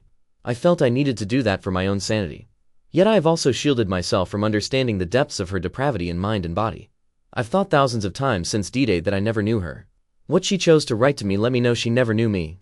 She wasn't even trying to piss me off, I could tell by the way she wrote it. Her words were essentially telling me her actions were the lesser of two evils. To her, the lack of emotions toward other men saved her heart for me. That was essentially her rationale. I understand knowing your significant other as having a strictly emotional affair is soul-crushing.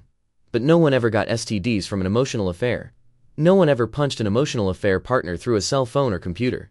And no one ever conceived a child over phone calls, emails, and text for another man to raise. I can say with 100% certainty I would have rather she'd had thousands of emotional affairs and kept anything from ever becoming physical. The fact she doesn't grasp that about me screams, I never knew you. She chose the worst of two evils in my eyes and never knew me well enough to know that. I have read many of the posts written by others here. I have yet to read that anyone so said, things never got emotional. That's essentially what she's claiming. Yet she doesn't grasp she's admitting to living the last 6 years of her life as little more than an unevolved, hedonistic, rutting pig. That's how unintelligent animals behave, unable to control their sexual urges and behavior. She understood her acts were wrong and yet felt somewhat validated for what she did in the way she did it. Until that letter, I'd had little insight into how she perceived things she did eagerly, with no conscience. The depths of depravity she not only condoned but welcomed removed every ounce of attraction I have for her. I'll forever have mind movies in my head because of her. They were bad after only catching her with that random guy. They got worse after she admitted to cheating with enough men to fully staff an aircraft carrier. But when the pie showed me the recovered texts, pictures, and videos from her old phone, it broke something in my psyche. It's like I was married to Pornhub for 6 years. Anyone that finds out their significant other had a one-night stand, I sympathize with you so much. People that learn their so was having an affair with someone, my heart truly breaks for you. But I can't put into words what it's like to know the love of your life was being defiled like the sleaziest prostitute of ancient Rome and enjoying it. I cannot picture Mari in my mind now without imagining ejaculation all over her face. She disgusts me that much, and that is how debased I will view her forever. No amount of emotional bonding with someone else was ever going to make me think that horribly of her. Unworthy in an instant that she turned into a 6-year time bomb. The motion to adopt Carrie was the second or third biggest thing Mari had to worry about the day I filed paperwork. At noon, a sheriff's deputy showed up at her parents' house to serve her with the divorce papers. At 10 minutes past noon, another deputy showed up to serve her with paperwork due to the civil suit I filed against her. The calls and texts from her parents' phones went unanswered and unread. Calls to my lawyer were met with urging to get her own legal counsel to get the ball rolling. That wasn't what she wanted to hear. I'm told she screamed and yelled at several staff members that day. Nadia eventually told her that the divorce would proceed, like it or not. Any further harassment to her or her staff would be severely dealt with. I kind of wish Mari had kept pushing. Orange was never her color, but what she's done should truly be criminal. It was over a week later that a lawyer representing her phoned Nadia and they had their first discussion. He asked if we were serious about the civil suit to try and recover expenses incurred raising a child that isn't mine. Nadia assured him we were going to try and recover every cent incurred due to paternity fraud.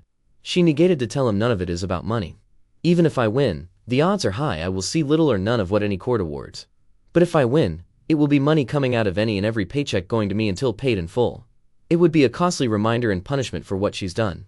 And even if I lose, she has to pay a lawyer to represent her, and that's more expenses she can't afford. He said he understood the vast majority of assets, including the family home, were mine long before we married. But he urged that we couldn't honestly expect to get custody of both kids, have her pay child support, and for her to live with no spousal support after a severe accident. Nadia told him his client had been unfaithful in the marriage long before the wreck and that she picked a bad time to get caught. She informed him our goal was to make it as painful for Mari as possible. Her car was the only item of any value in her name, which was in her possession, and she could keep it. Mari was allowed to keep her retirement savings as her own because my portfolio dwarfed hers. She wouldn't have even had that 401k without my urging. She put in the maximum allowed each pay period. She never had to contribute to any utilities. Buying her own car and paying her own insurance was her only expense. The rest of her money was her own. Now she gets to live on it. I know she's already feeling the financial pinch, and it's just going to get worse for her. If I win the civil suit, Starbucks sales will plummet. But it has to be done. I just don't think she ever expected I'd go to the lengths I am. As far as cars go, I drove her car around for a few months after my car was wrecked. Being the only thing of value that she owned, adding mileage to the car was satisfying even if it was petty. But I bought a beautiful new SUV and got my buddy to follow me in it as I drove Mari's car to her parents. I left the key in the mailbox with no idea when she'd be able to drive again. Given her past, I was sure she'd be on the hunt for strange D as soon as she was able. I hope living with her mom and dad was making her feel young and free of responsibility. However, having random men come sleep over at her parents' house is just tacky. She would eventually need some place classy to offer her genitals to strangers, like a 2020 Acura. I thought about donating her car to the local community college criminal justice department. Those candidates would be experts on the use of luminol by the time they became actual police. As warped as it sounds, the most satisfying thing about dropping that car off was the spare tire. It doesn't have one, never did. That was a major point I gave her when she asked my opinion about purchasing the car. I remember her saying all sweet and cute she had me to call if she ever got a flat. It was all I could do not to leave a note under the trunk mat saying something like, "Bet you wish you had a spare now." But I'm sure eventually she'll get the message all on her own.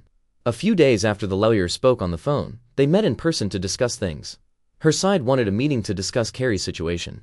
Even if I didn't want to, I didn't want her putting up walls to prevent me from adopting Carrie. I agreed for our daughter's sake, and we met them at Nadia's firm. I was seated in the main conference room when Nadia walked in with opposing counsel and Murray. I had never truly understood what people meant when they said someone looked rode hard and put away wet until that moment. She looked horrible. For quite a few minutes I thought my eyes were just deceiving me with some sort of blood rage hatred hallucination toward her. It wasn't until Nadia gave me a side-eye glance due to my ex's appearance that I finally knew I wasn't tripping. She'd lost weight to the point that the sides of her face were ever so slightly concave. She'd never been fat and shed the baby weight both times with ease. She looked like she had an appointment to get her mugshot taken in Florida. She'd cut her hair. It wasn't quite a Karen cut, but it was Karen-esque. And it looked like it hadn't been washed since the wreck. I'm not sure what she could have worn that would have been flattering. But I swear I made sure she got all her clothes back. So, nobody could blame me for that ensemble. The two lawyers discussed some things back and forth to start the meeting. I could feel Mari's eyes on me, but I didn't want to look in that direction. I wanted to convey hatred and scorn if I looked at her. When I finally glanced her way, I wondered where the beautiful girl I once knew had gone. Bullet dodged. From beautiful to bag lady in 6 months. Now I'm just somebody that she used to blow. Thankfully we began discussing Carrie, to take my mind off of how rough she looked. They asked if there had been any attempt to find Carrie's biological father yet. I told them nothing pertaining to that was going to take place until the divorce and custody issues are totally finalized. I then asked if she'd remembered any names that might lead us to baby daddy number 2. I felt trashy just saying it, and she didn't like hearing it, but truth is truth. She said no names from that time in her life came to mind. I asked if she had any plans to block me from legally adopting Carrie. She insisted she wished I never had my name removed in the first place. She certainly wasn't going to try and keep me from putting it back. That was all I needed to know. Have a nice day, drive safely, nope. Before I could stand up to try and urge the meeting to end, Mari asked me, "Could you have forgiven me and taken me back as your wife after my first mistake if I confessed to it and swore on my life to never stray again?" She got me. It's a question I knew she had asked herself over and over since the first night she strayed. It's a question she knew the answer to, and so did I, and that was the sticking point. Just asking the question was her way of making a statement. She knew giving her body to anyone else in my eyes was an act that would cause me to remove her from my life as instantly and permanently as possible. We had discussed many times how we would both treat being cheated on. I told her if I ever found out she cheated I wouldn't listen to another word she ever said. The time to talk was before infidelity. Everything after is just noise, excuses, and hot air. After several minutes of silence, I reluctantly told her she already knew I would not have given her a second chance. Then I asked her if I'd had an affair baby with a random hookup and brought it home 6 years later if she'd look after it. It got ugly from there. She said I was doing everything in my power to hurt her now. I didn't deny it. She said I'm not her parents and that I don't get to punish her for being bad in reference to the civil suit. I made sure she understood the divorce was to punish her. The civil suit was hopefully literal payback I was owed. She said I'd destroy the kids' lives to destroy her. I told her she looked like she'd been smoking meth, but after that accusation I had proof. She started to cry and tell me she loves me. I just rolled my eyes. Because her tears now garner no sympathy for me and only make me want to treat her even crueler. I promised her the kids would always be well fed and well dressed, but made sure she understood I didn't care if she starved or had to wear sackcloth. At one point in my life, I would have done anything and given anything to make her happy. I asked her if my all wasn't good enough for her to be faithful, what more I could have done for her to not betray me. She said she betrayed herself. I yelled that she betrayed Carrie. I told her she betrayed everyone in her life. The lawyers calmed things down, and Nadia shared a proposed temporary visitation agreement with them. Knowing which weeks she will have them will allow her to schedule doctor appointments better. I warned her that while it is none of my business what she does, nor do I care, not to have any strange men around the kids. She said she hadn't been with anyone. She didn't like me pointing out she'd told me that once or twice before. But she promised if that time came, she would shield the kids from all of it. I asked her if anyone other than Rebecca knew she had been unfaithful to me. She said she admitted only the kissing to her sister after the first incident.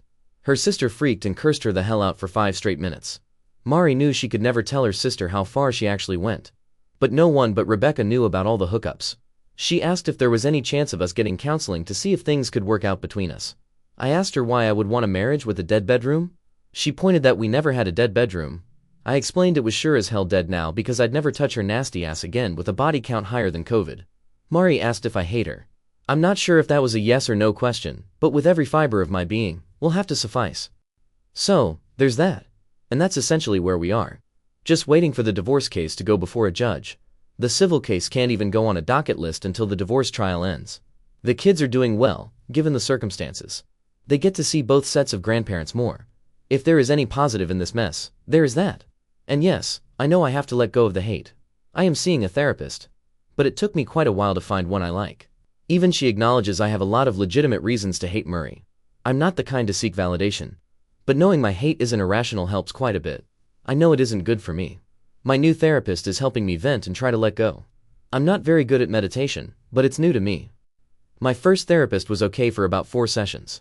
The first session is always essentially introductions, no matter how much you share on the paperwork. She seemed very positive at first. Sympathetic yet encouraging. She assured me I was doing better than most at being a good dad, which was nice to hear. But when we started talking about issues in the past before the cheating started, her tone changed. It's not a direct quote, but she kind of insinuated that sometimes we do things that hurt or irritate our partner, but they say nothing. If those issues fester for weeks, months or years, it's like a powder keg that we help create. No, she didn't have a Belgian accent. But I do have enough pride and common sense to know that despite any and all my faults and mistakes, no part of me deserved what Mari did. Nothing I had ever done to her made even 1% of what she did to me righteous actions. So, I got a new shrink. I tried a few therapy sessions with a guy. He could understand the feelings of emasculation in mind movies. He could grasp how it's all overwhelming. I just didn't feel comfortable with him. Thank God I'm pretty much all cried out. But if I have to talk about some emotional shit, I don't want to cry in front of a guy. Guys are for drinking, playing sports with, and fighting. We don't discuss why Gary's wife is emotionally unavailable to him and doesn't understand his love language. This guy doesn't anyway. Part of me wanted to give him more of a chance. But I didn't see us developing any rapport. If it makes me sexist, so be it. I just feel more comfortable in confiding in a woman. That's my preference, and I finally got a good shrink. She was the only daughter in her family with 3 brothers, which takes care of having some understanding of men. Her specialty is coping with infidelity and grief counseling. When I told her about the events that led me there, she used half of a box of tissues. She said she's amazed I'm doing as well as I am. Still not sure if that was meant as encouragement or genuine shock. I'm not institutionalized. I'll call my therapist Sarah for the purpose of this post. But she's helped me quite a bit just by listening. She says I'm difficult to read and that my outward appearance doesn't match my friendly personality. She noted that I use humor to diffuse tense situations and disarm people. I told her it ruins the fun if she calls me out on my BS beforehand. But she is figuring me out. She says I have to figure me out now. She was adamant she was there to help. But rebuilding my life and myself, it's going to take effort by me. I can't just pay someone else to do the work for me. I'm going to have to take stock and see how genuinely damaged I am, repair what I can, amputate what I can't. It's going to hurt, even more than I've already hurt. But I have to come to peace with all I've lost because it's not coming back. The kids see their own shrink, 40 minutes with each and then 40 minutes with the 3 of us, twice a week. They've been doing great. The therapy is allowing them to come to terms with the inevitable. I was a little concerned how family therapy was going to go due to how I feel about their mom. I've been silent in sessions when they've expressed missing their mom or wishing we were all still together. I thought about showing them on the doll where Mari hurt me, but dolls don't have a soul. Sometimes I don't feel like I have one anymore either. I have gone out of my way to try to be sociable and lean on friends. But given what I have ahead of me, small talk feels too trivial. I know friends are tired of me venting. I would be. I've tried to not go on a rant, but the betrayal still eats at me. It's still always at the back of my mind. Then of course if we go out for drinks, they are pointing out this girl or that girl. Like I know they are conventionally pretty, but I have no interest in getting to know them. And unlike my wife, the hygiene issues alone would prevent me from doing any hookup activity even if given the chance. Rest assured, none of these young ladies has left any of the establishment suicidal because they couldn't bed me. The lack of interest was totally mutual, nobody loses. But this hasn't just affected the way I look at women, it's changed the way I've looked at people. I feel like I'm second-guessing everyone's identity and sincerity. Before all of this, Murray was someone I truly admired. It makes me question the other people in my life, both male and female, that I've admired over the years. She hasn't made me a misogynist, she turned me into a misanthropist. Despite any shame or guilt she feels for what she's done, I know carnal activity again with the ex-guy will be easy for her. She'll start eating better, gain some weight, and guys will be hitting her up in no time. My point is she'll move on sexually with ease. I can't do that. I won't do that. I already feel filthy inside and out knowing all the sperm, ball sweat, spit, and stink from other men she subjected me to. I feel she's defiled me, because I've been with her, I feel tainted. She didn't just kill any desire for her, she's killed any desire I have for sex at all. As odd as it sounds, Murray was it for me. She was beautiful, I didn't have a need to look at other women.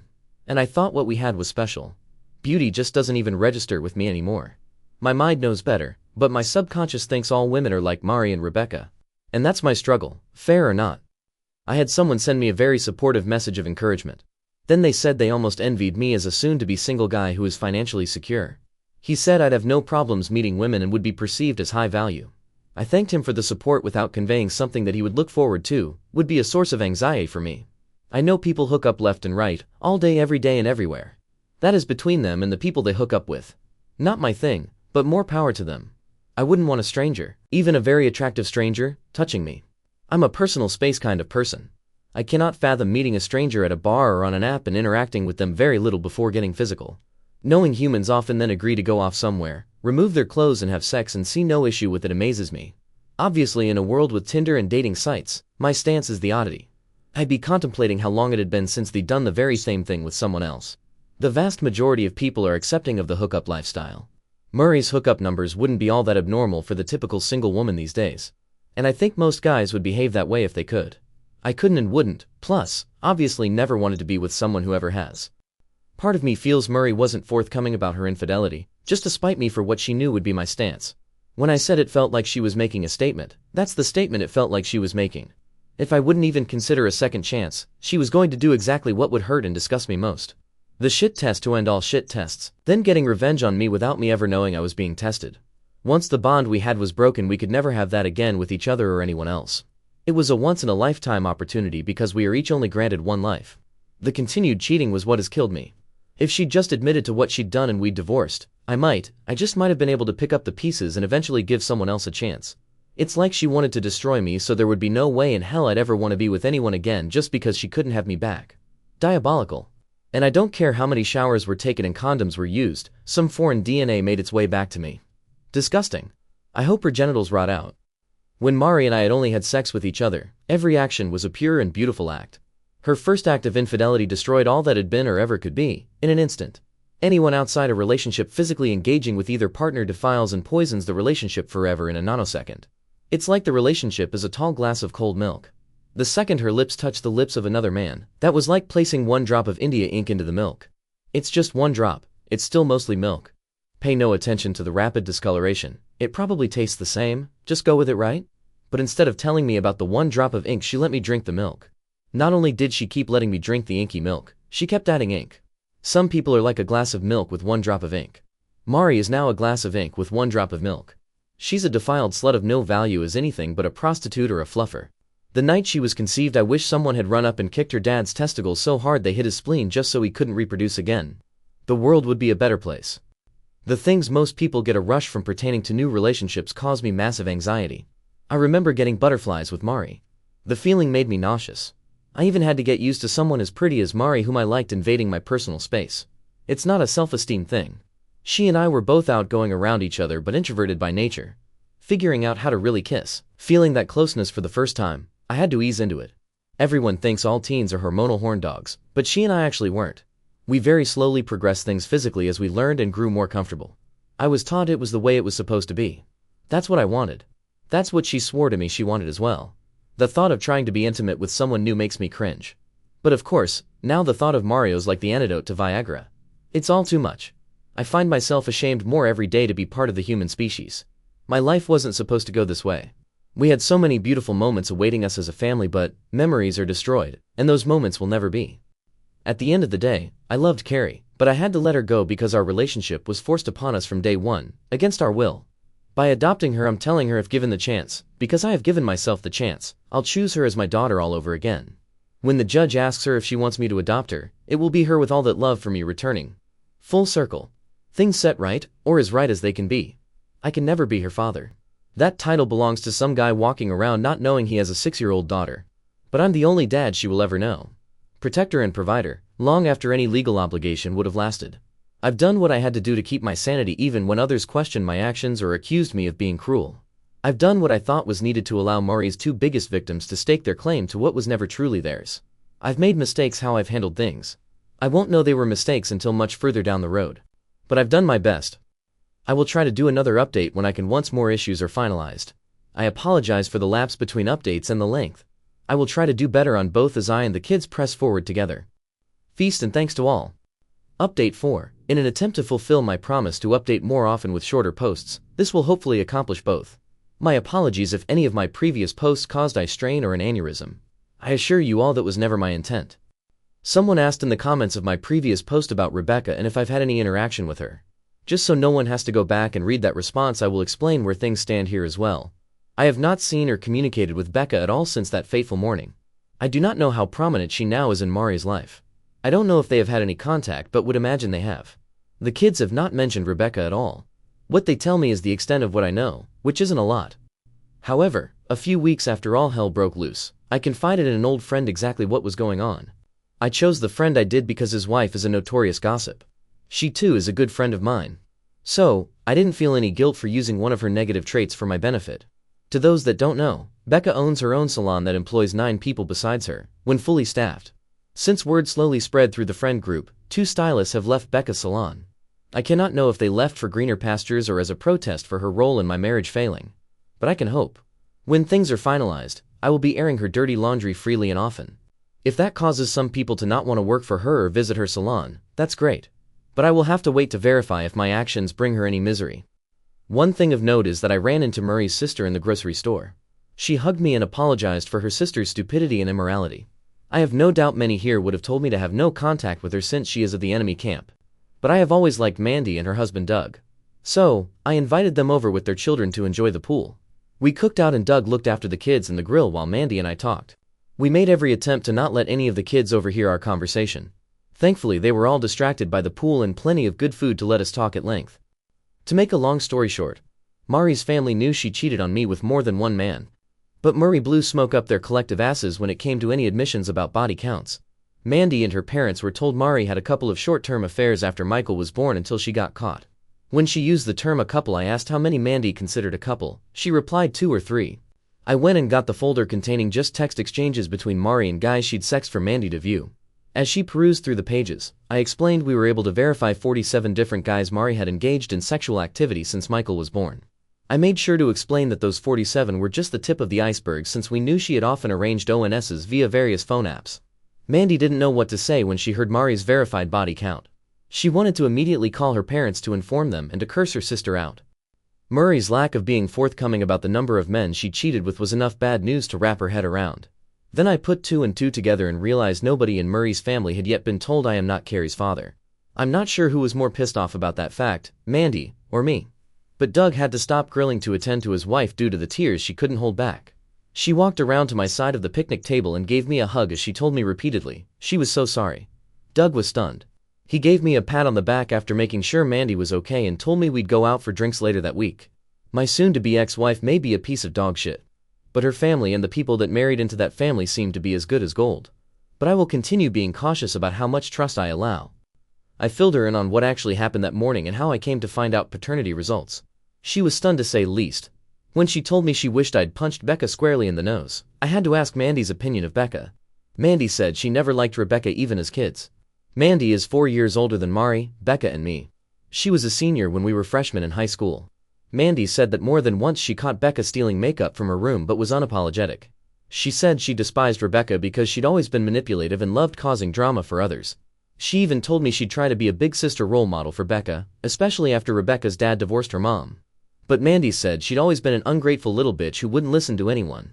I asked if she knew Mari actually wanted Becca as her maid of honor initially. She never said yes or no, but the profane stream of consciousness let me know she was unaware. I filled her in on things Murray had told me via letter and in the company of attorneys. She was as shocked over Murray's reasoning as much as anyone. She stated their parents hadn't raised them to be like that. She said her sister had declared she never wanted to be with anyone but me long before high school. I'm not sure if that means Murray was deceiving herself from a young age or feelings changed. I just know humans cannot truly love someone and offer their body freely to others. Either the love was never real, or it had died long before I knew it. Mari has made the claim that her heart now and has always belonged to me. I now know that was total bullshit, and I wonder if she was even capable of love. Not that it matters now, of course. If her heart truly belonged to me, I'd be selling it for transplant to the highest bidder, even though I know it's defective. After lunch the kids kept playing, so I got to talk to Doug and Mandy at length. She filled him in while I went and got ice cream for the kids and served them. When I got back, I could see tears in Doug's eyes, and he gave me a long brotherly hug before I sat back down. He asked about the guy I caught Murray with and how much damage I did.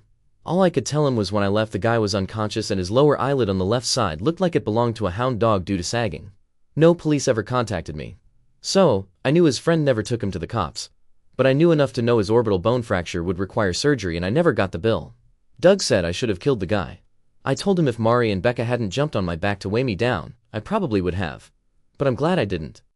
Doug asked if anyone had any idea who Carrie's father actually is. I explained the soon-to-be ex had fucked around with far too many guys to know. But I told him the search will go into high gear once all divorce and civil proceedings have been completed.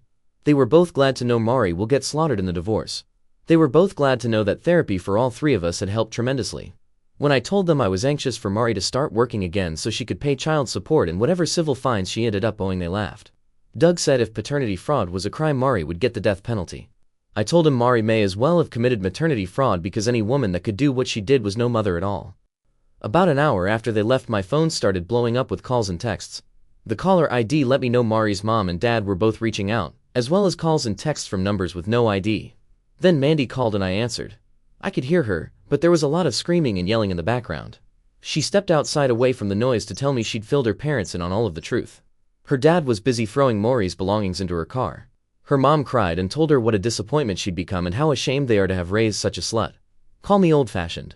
But when your mother calls you a slut, it's pretty safe to say you stayed on the train to Horseville 1, 2, or even 47 too many stops.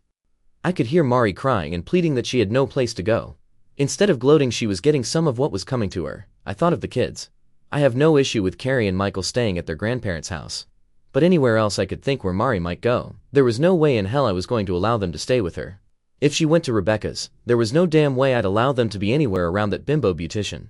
Even if she somehow managed to secure a hotel room with her limited earnings, I didn't trust her not to have some random fuckboy stay over. I was happy her family knew some of the truth. But I knew that doing so was going to cause visitation issues.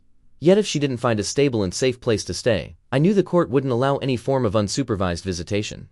Getting to see her kids with supervision for an hour or two every other weekend was going to hurt. But it was a grave she dug for herself with lies and a hellhole vagina. If it meant a homeless shelter or the actual gutter itself, I didn't and still don't care. Mandy and I were still on the phone when I heard Maury come outside and ask if it was me on the phone. Mandy asked what I wanted her to tell Mari. I probably shouldn't have said the truth, because Mari snatched Mandy's phone and began to plead with me. She asked why I was so intent on destroying her life. I simply replied because she destroyed mine. She urged I could have my life back if I'd just forgive her. I told her that life was over and never actually existed due to her lies. Again, she lied and swore she loved me. I told her in a not-so-eloquent way that the only thing she loved in this life was herself and cock. She insisted none of them meant anything to her. I told Marie they all meant more to her than me or her family's security, or she wouldn't have risked it all over and over. She asked why I'd ratted her out to her sister and parents. I asked why she hadn't been honest with them about everything, especially about me not being Carrie's father. She cursed at me and said I am her father. I cursed back and told her I'm Carrie's dad and always will be. But she should have at the very least told her family the truth. She said that her parents were disowning her and kicking her out. I told her I'd heard, I was happy to hear, and I was going to do everything in my power to make things worse. She said she loves me and asked how I could be so cruel to someone that loves me. I told her she should have been asking herself that question 6 years ago. I told her I knew she felt regret, simply because she was losing everything and now people are hearing the truth. But I explained what she did makes her worthy of being shunned as well as spoken ill of and toward. What she was experiencing from her family is what she in fact deserves. Hawthorne gave Scarlet Letters a bad name. She'd be a worthy candidate. 3 days later Nadia called and said Mari's attorney called to try and set up another time to meet together. We set that meeting up for last Friday at Nadia's office. Needless to say, I didn't want to see her talk to her. But I knew being essentially homeless would have implications on judicial custody decisions. As soon as we sat down together, her lawyer informed me that Mari had been living in her car since her parents kicked her out. I asked why she didn't stay at Rebecca's since the bitch helped get her into her situation. Mari didn't respond. Mari asked instead if there was any way I'd let her come home or if we could do marriage counseling. I told her she needed to ask her parents if she could come home. The house I and her children lived in was off limits to hussies, hoes, and harlots. She and Becca were to stay far away. As far as MC went, she was free to try with whomever was stupid enough to marry her next. But I was certain she could never be faithful to anyone after living like a total whore for so long. Her lawyer objected to my language and the harshness of my words. I told him he was a money-grubbing whore just for representing such a tramp and asked if she was paying her legal bills via OnlyFans or just blowing him. Nadia put her hand on my shoulder to calm things down and asked if we could all be more civil. I asked to take a break because I'd already loaded my next verbal salvo, and I needed to let off some steam. We took a 20-minute break, and I went out to my car just to get away from everyone. I thought about writing "Home Sweet Home" with my key on the hood of Mari's car. But I knew I was on camera, and I was already dealing with enough lawyers. I could see fast food garbage on the passenger side and piles of clothes in the back seat. Living the nightmare. That's what she'd done to her life and mine. I'm trying with the help of a professional to let go of the hate. But I saw no reason to treat her with one molecule of respect or decency. Everything about her was indecent, and sluts don't even respect themselves. At any rate, Nadia urged me to try and keep my answers to the yes or no variety if possible. I agreed to try, but explained there was only so much of my ex's bullshit lies and excuses I could listen to. She assured me she'd try to get us through the meeting as quickly as possible. When we sat back down, I just glared at Mari and her lawyer to let them know without saying a word they could both go fuck themselves. Nadia started the meeting back up by asking Mari if she'd sought out or received any therapy for herself. She claimed she didn't have the time while dealing with physical therapy, nor did she have the money as her insurance wouldn't cover therapy. Nadia asked if we paid for it if Mari would attend a few therapy sessions by herself.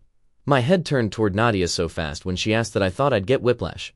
But she kicked me under the table to let me know she had everything under control. Her lawyer immediately said Mari would only see a therapist of her choosing regardless of who paid for it. Nadia indicated that was fine, but that some therapy might help her process her emotions to be a better mother in the future. I still thought Nadia had lost her mind proposing such a thing, but let her keep talking. Her counsel insisted they would talk about it and give us an answer in the future. My lawyer stated that in spite of being opposing counsel, as a woman she wanted to ensure that any women involved in cases she was involved got the help they need. I won't lie. The way she said it was so convincing I seriously thought my own legal representative had turned on me. Mari asked if we could do counseling as a family unit. That time I kicked Nadia under the table to tell her there was no way in hell I'd agree to that. Nadia kicked me back before telling them if Mari went to several sessions and the therapist thought it would be beneficial, we might. I knew Nadia had a reason to be proposing what she did.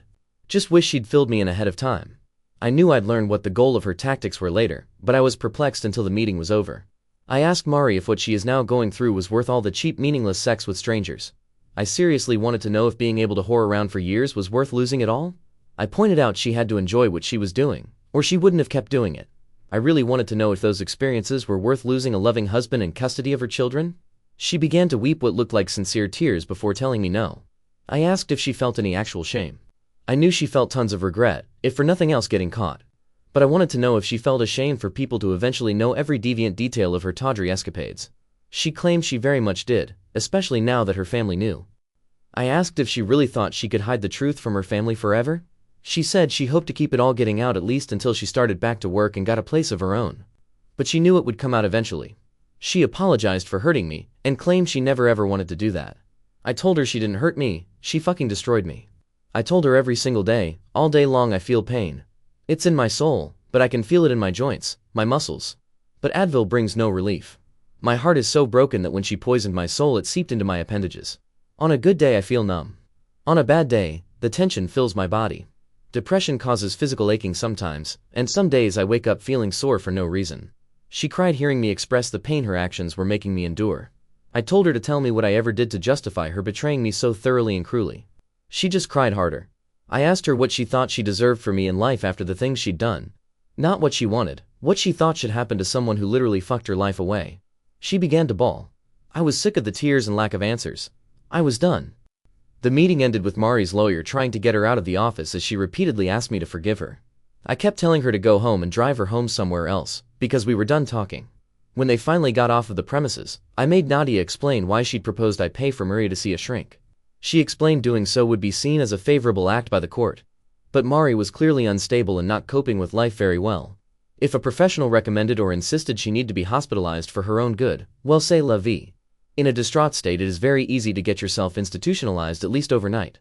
Allowing her to see a professional might get her some help, but it also might help us when they see how frazzled she's become. She deceived me for more than 6 years about my entire life. I feel no guilt in not revealing my true intentions of why I actually want her to see a shrink. If she thinks family therapy is a possibility to get her to go, so be it. Murray is good at digging her own grave. I hope that continues. Yes, I realize this was by no means a short update, but it was as condensed as I could make it. The kids are both doing well. Michael is playing baseball as a pitcher since he's the tallest on his team. He does well from the mound and plays even with the larger strike zone. I'm taking him along with Doug and his 2 sons to see the Sox play the Tigers next week. Miss Carrie is as beautiful and sweet as ever.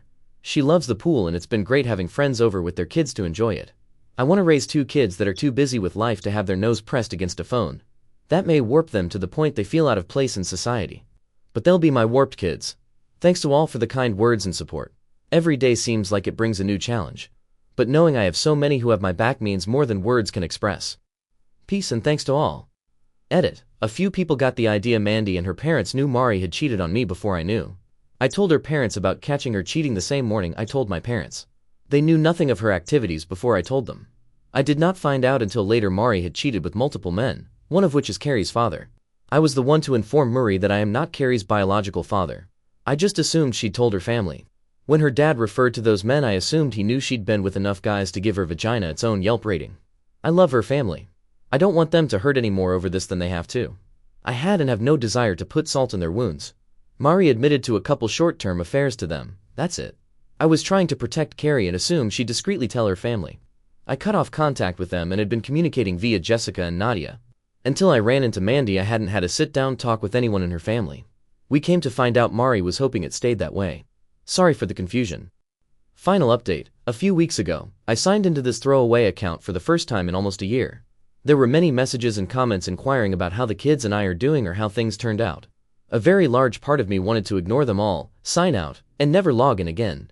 Because I have managed to get back on course with my life and my children's life, and dwelling on the past only hinders forward progress. But the advice I got from Reddit was supportive and helpful from the start, all the way through several episodes in my life when I was at my lowest points. For those people that assisted me so well and showed me such kindness, I will make this final update. Because I do owe a huge thank you to the many who helped me navigate the minefield I didn't yet know I was living in.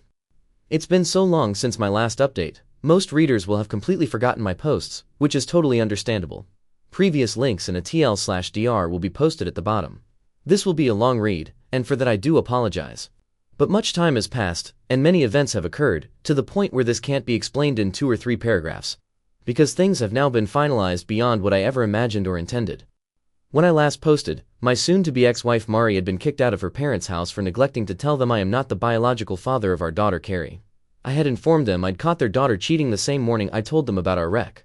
However, she had not revealed to them that the guy I caught her with was just one in a long line of men with whom she cheated. Mari had been forced to live in her car because she had nowhere else to go after being disowned. Meanwhile, I was in the process of attempting to legally adopt Carrie, after having the court adjudicate I am not her biological father. And my attorney Nadia was attempting to get Mari to see a mental health professional of her choosing, in the hopes it might benefit me.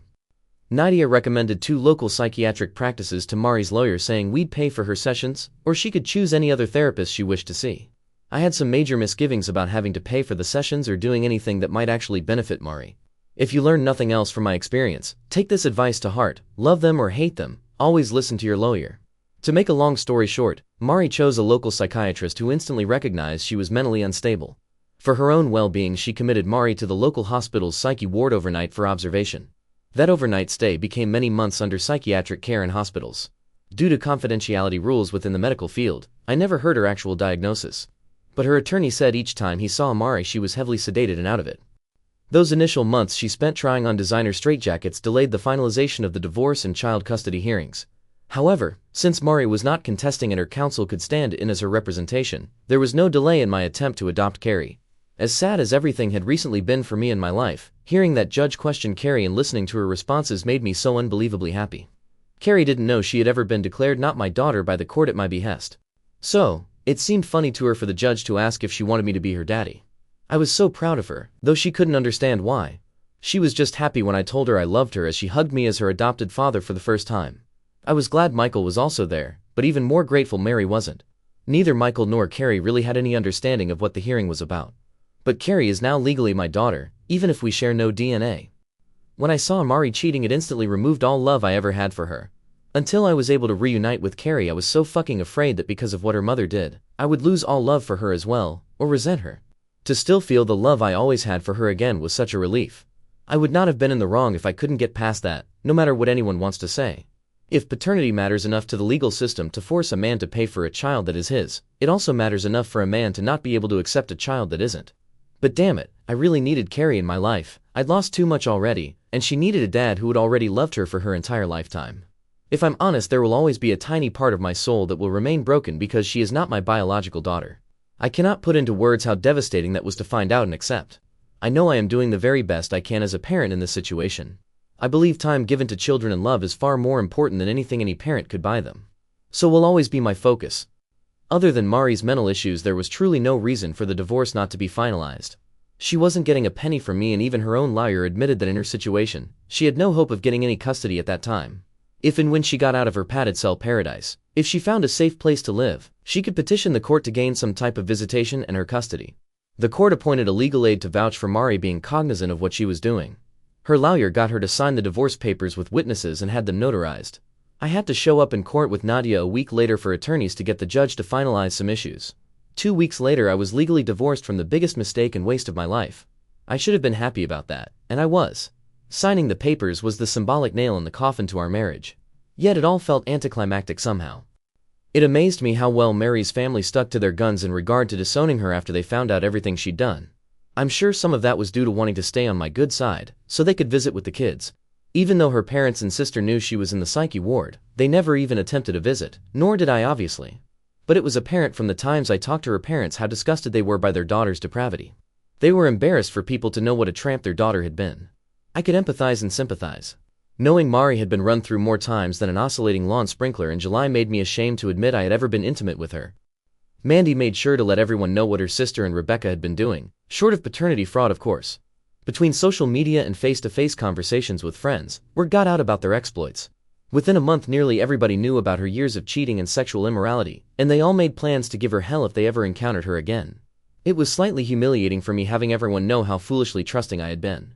At the end of the day, in a relationship you either trust or you don't, and she'd never given me a single reason not to trust. It wasn't until a few months before I caught her that I even considered she could ever cheat. In hindsight, a few red flags were missed, but she covered her tracks well. I should have put an end to the girls.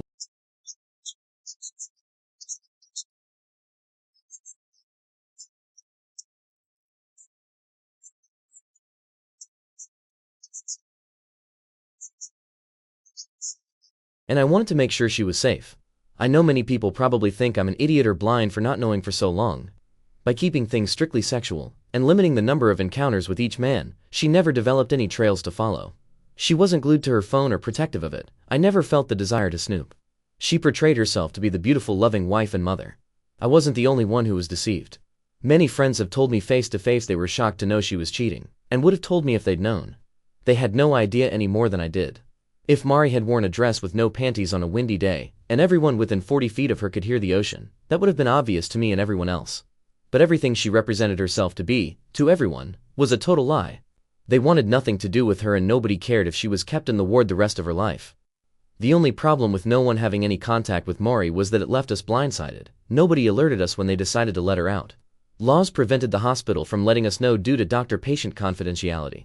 I have no idea if she just convinced the doctors she was okay, or if they just felt like they had done all they could do to help her. But they released her on a Tuesday just before noon. She somehow made her way from the hospital to her car, which was parked at her lawyer's office behind his home. From there she took her car and drove to the kids' school. When she was informed that she couldn't see or check the kids out of school, she made enough of a scene that the school called me. I told them to call the police and that I would be there as fast as I could. On the way to my car, I called Mandy to let her know her baby sister was no longer using her Airbnb accommodations on Insanity Island. I told her I had no idea if she'd been released or stayed, but I'd find out when I got to the school. She said she'd call her parents, my parents, and Doug to let them know what was going on, and to keep them posted. By the time I got there, 2 cop cars and an ambulance were parked out front with lights flashing. I pulled into a parking spot, got out and headed toward the closest officer. After identifying myself as the ex-husband, he directed me through a side door which ended up being the school cafeteria. I was relieved to learn no one had alerted Michael or Carrie to the drama in the front office, and school had not recessed. The police had Mari seated at a cafeteria table, and she tried to stand when she saw me, demanding to see her children. They kept her from approaching me, and I asked if they had checked with the hospital mental health ward to see if they had released her. The police informed me that while the hospital couldn't release certain information without a warrant, they had released her under her own cognition. Mari started crying and demanded to see her children. I told the cop I had full custody and there was no way in hell they were seeing her in such a frantic emotional state. She yelled at me that she wanted to see her children yet again. I told her to go have her lawyer file paperwork for visitation. But unless I saw an evaluation from some mental health professional telling me otherwise, she was an unfit parent and a manic mother. She said the kids are the only two people alive that still have any love left for her. I told her that was probably true, but they're just kids, and they don't know any better. The cop laughed, then managed to regain his composure. She tried to come at me. He held her back. She said she hadn't seen her children in months and that they were the only thing that got her through her time in the bottomy land. I explained I really didn't give a damn about her struggle to cope with the consequences of her own actions. But there was no way in hell I was subjecting our children to her lies and drama that day. I told the cop I wanted to file a restraining order on her to stay the hell away from me and the kids. He agreed to file the initial paperwork on my behalf, but that a judge would have to determine if one was needed and sign it. He then explained to Mari since I was not going to allow her to see the kids, they had already talked to the principal of the school. She needed to leave immediately and not come back onto the premises until she could show a court order granting her partial custody. To my surprise, she didn't make an even bigger scene. I guess she realized nothing she could do at that moment would get her what she wanted. She grabbed her purse and keys before being escorted by an officer to her car.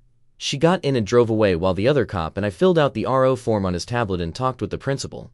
Soon enough the kids got out of school, and I loaded up Michael and Carrie to take home. I was about 2 miles from the school when I thought I saw Mari's car pull out from a fast food restaurant just after we passed by. I took the next ride, and the next ride, and the next ride, until I was on the same street we'd been on. I could see Mari's car up ahead and sped up to try and figure out what she was doing. She was oblivious to the fact I'd managed to maneuver my way behind her. It was obvious she was looking for someone, and that very person was observing her. The kids didn't even recognize her car ahead of them. Thankfully, a Reddit user had urged me to get front and rear cameras with audio recorders installed in my vehicles.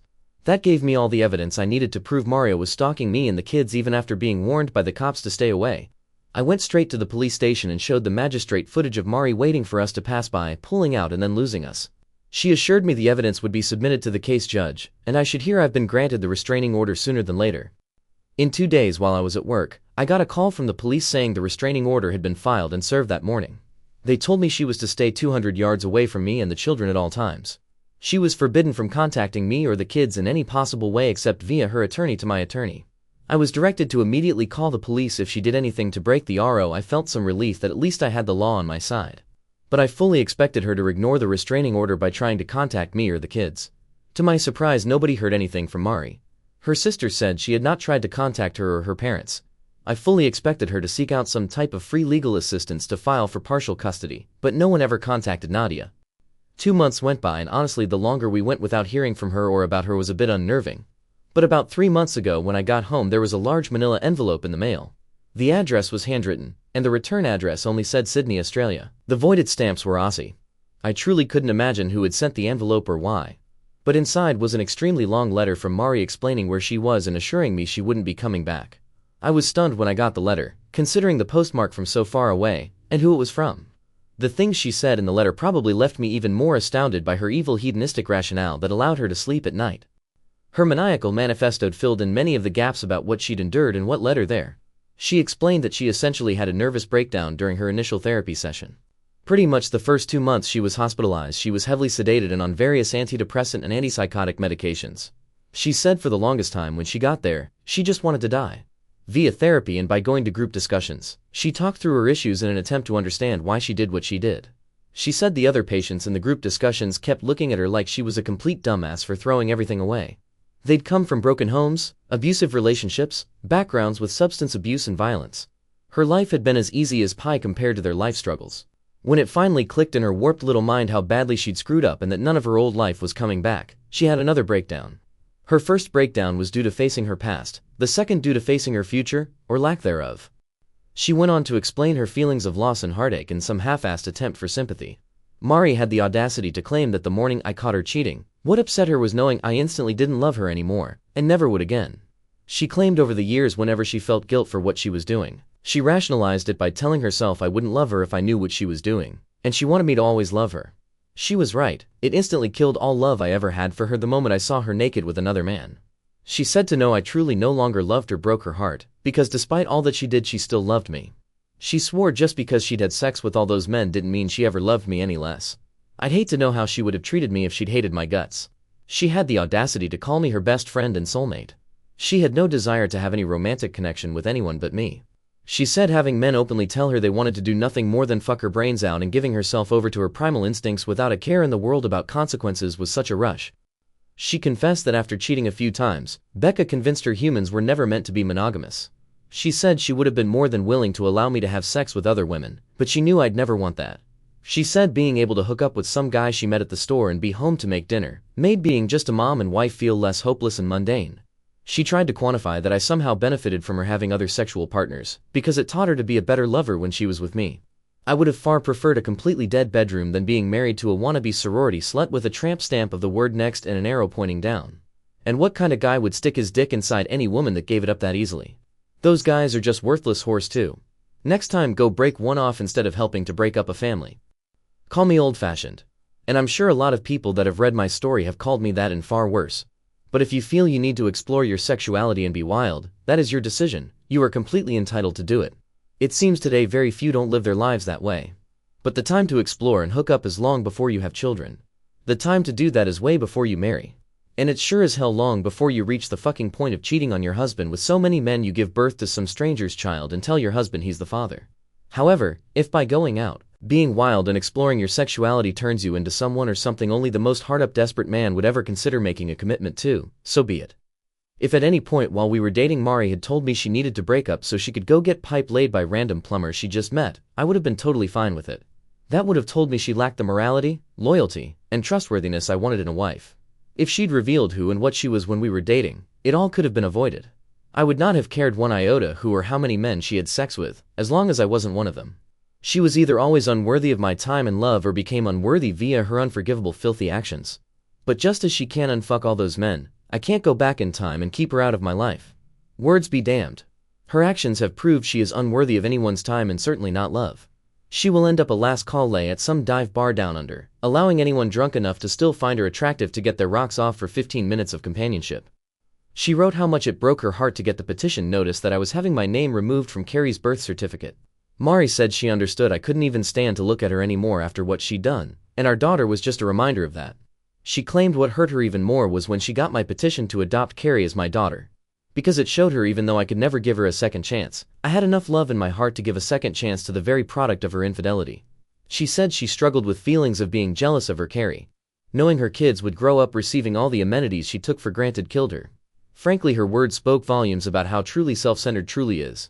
She couldn't think of me and put me first. She couldn't even do that with her own children. Yet she hated knowing huge moments of her kids' lives would happen without her around to see them. She imagined pictures shared on social media reminding her of what she was missing and feeling like she'd been stabbed through the heart. She explained that when she was released after the events at the school that day, she went around that night trying to reconnect with old friends. The few people that would speak to her were very direct in what they thought of her, in that they wanted nothing to do with her. Most acted as if they didn't know her and just ignored her. A few warned her if they ever found out she'd been with their husband or boyfriend, God help her. But she realized her hometown had been poisoned against her. Her former boss and many co-workers knew, so there was no going back to her job.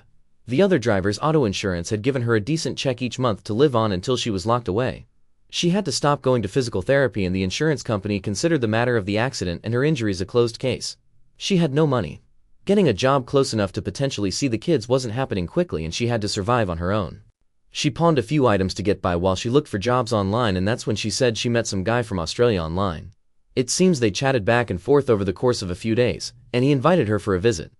She'd already been seriously thinking of cashing in her 401k but was scared about paying the huge tax penalty at the end of the year. The invite to Australia was all it took for her to cash in the only chips she had. She said he's a really nice guy and has a son that needs a mom. Poor kid is getting Joan Crawford for a mom. And he's getting Amber Heard for his wife. It's safe to say he has no idea what she's done and what she's capable of. She's his problem now. She'll become an Australian citizen, won't have to pay the IRS, and she will never be my problem again. It was the last contact she made and will hopefully be the final contact she ever makes with me again, fingers crossed. Part of me thinks she heard Australia was founded as a penal colony and thought they said penile. But if it keeps that crazy hooker down under and out of my hair, she can do whatever she wants. I hate to be so flippant. because I do sympathize with the citizens of Australia, as yet another venomous species becomes endemic to their ecosystem. But these are the ignominies you have to face as a people, for mocking planetary gravity generation after generation. Yes, I'm giddy that she's gone, and I have every right to be. But Australia, sincerely, thoughts and prayers. You all may want to get some of those guns back. Between providing antipsychotic medication and treating STDs, she may bankrupt your entire socialized medical system. Obviously, I hope she stays away. But a potential arrest upon return for tax evasion with the punishment being time served in federal prison will hopefully seal the deal. My therapist has helped me quite a bit, especially dealing with anger, though I'm sure no one reading this could tell. My therapist and I came to an epiphany during one heated session. For the longest time I was far angrier at myself than I was angry at Mari. People talk about forgiveness and how it sets a person free. I had so much anger built up inside I just assumed 100% of it was directed toward Murray. Nope. It turns out despite her flaws and missteps I held myself to a higher ethical standard. I was beating myself up with self-loathing because I couldn't believe I'd chosen so poorly. Yes, Mari was the deceitful lying whore, but at the end of the day I chose that whore and fucked my own life up. I can say without a doubt I would be much better off having never loved Mari, and that Lord Alfred Tennyson was a fucking idiot. Lots of people asked about Rebecca. I found out that after Mari was kicked out of her parents' house, she did in fact go to Rebecca's. Apparently, my ex thought Becca owed her a place to stay at the very least after contributing to our marriage failing. Rebecca seemed to feel like all she had done was to enable Mari to do what she actually wanted to do and didn't owe her a damn thing. It's an interesting debate topic, one which apparently got heated. I have no idea who won, but that friendship ended with a lot of hair pulling, profanity, and punching. Either way, word got out Rebecca had been involved in destroying my marriage and things got rough for her. I don't use any social media. No, I don't consider Reddit social media. But I'm told she was unfollowed, unfriended, and harassed online. In real life, 2 stylists quit her salon due to what she'd done. The ones that remained all had customers asking how they could still work there or if they'd change salons too. It took a month or two until she couldn't pay the lease and had to close up shop. The last anyone heard, Rebecca was working at her brother's restaurant in Connecticut as a hostess. When she left town, I wanted to have her condo bulldozed like Forrest Gump did to Jenny's childhood home due to all the heinous sex acts that occurred there. But the neighbors in the other 2 units weren't too keen on that idea. Quite a few people insinuated in comments that there was chemistry or something going on with my lawyer Naya and me. I thought they'd been doing math. Turns out, I am as oblivious as always when a woman is interested. After the divorce had been finalized, since she wasn't representing me in the civil suit that never happened, I went for drinks with her and several others in the practice to celebrate. As others left one by one, she said she had to talk to me about one more matter before I left. I assumed she was going to ask for a good review on the practice's website or something. She surprised me by telling me after working on my case she truly appreciated how loyal and dedicated I had been to my wife, and still am to my kids. She admitted over the course of the divorce she'd grown attracted to me but couldn't say anything as she had been my lawyer. She confessed I was very hard to read, and she couldn't tell if I had any attraction toward her at all. But she knew a good man when she saw one and she was going to shoot her shot. It was flattering to hear, especially after you've learned you weren't enough for your wife not to cheat with enough men to field 5 football teams. And Nadia even told me long before I gave her a well-deserved huge bonus check. So as distrusting as I am, I think she was being sincere in what she said.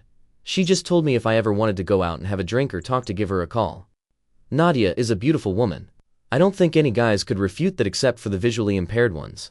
She's brilliant, genuinely talented, she has her shit together. It's pretty obvious she goes to a gym quite frequently. Lawyers like to look good in the courtroom.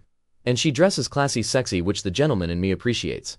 At one hearing when she came into court in a pinstripe suit, I'm fairly certain the judge would have granted me custody of his kids after he saw her.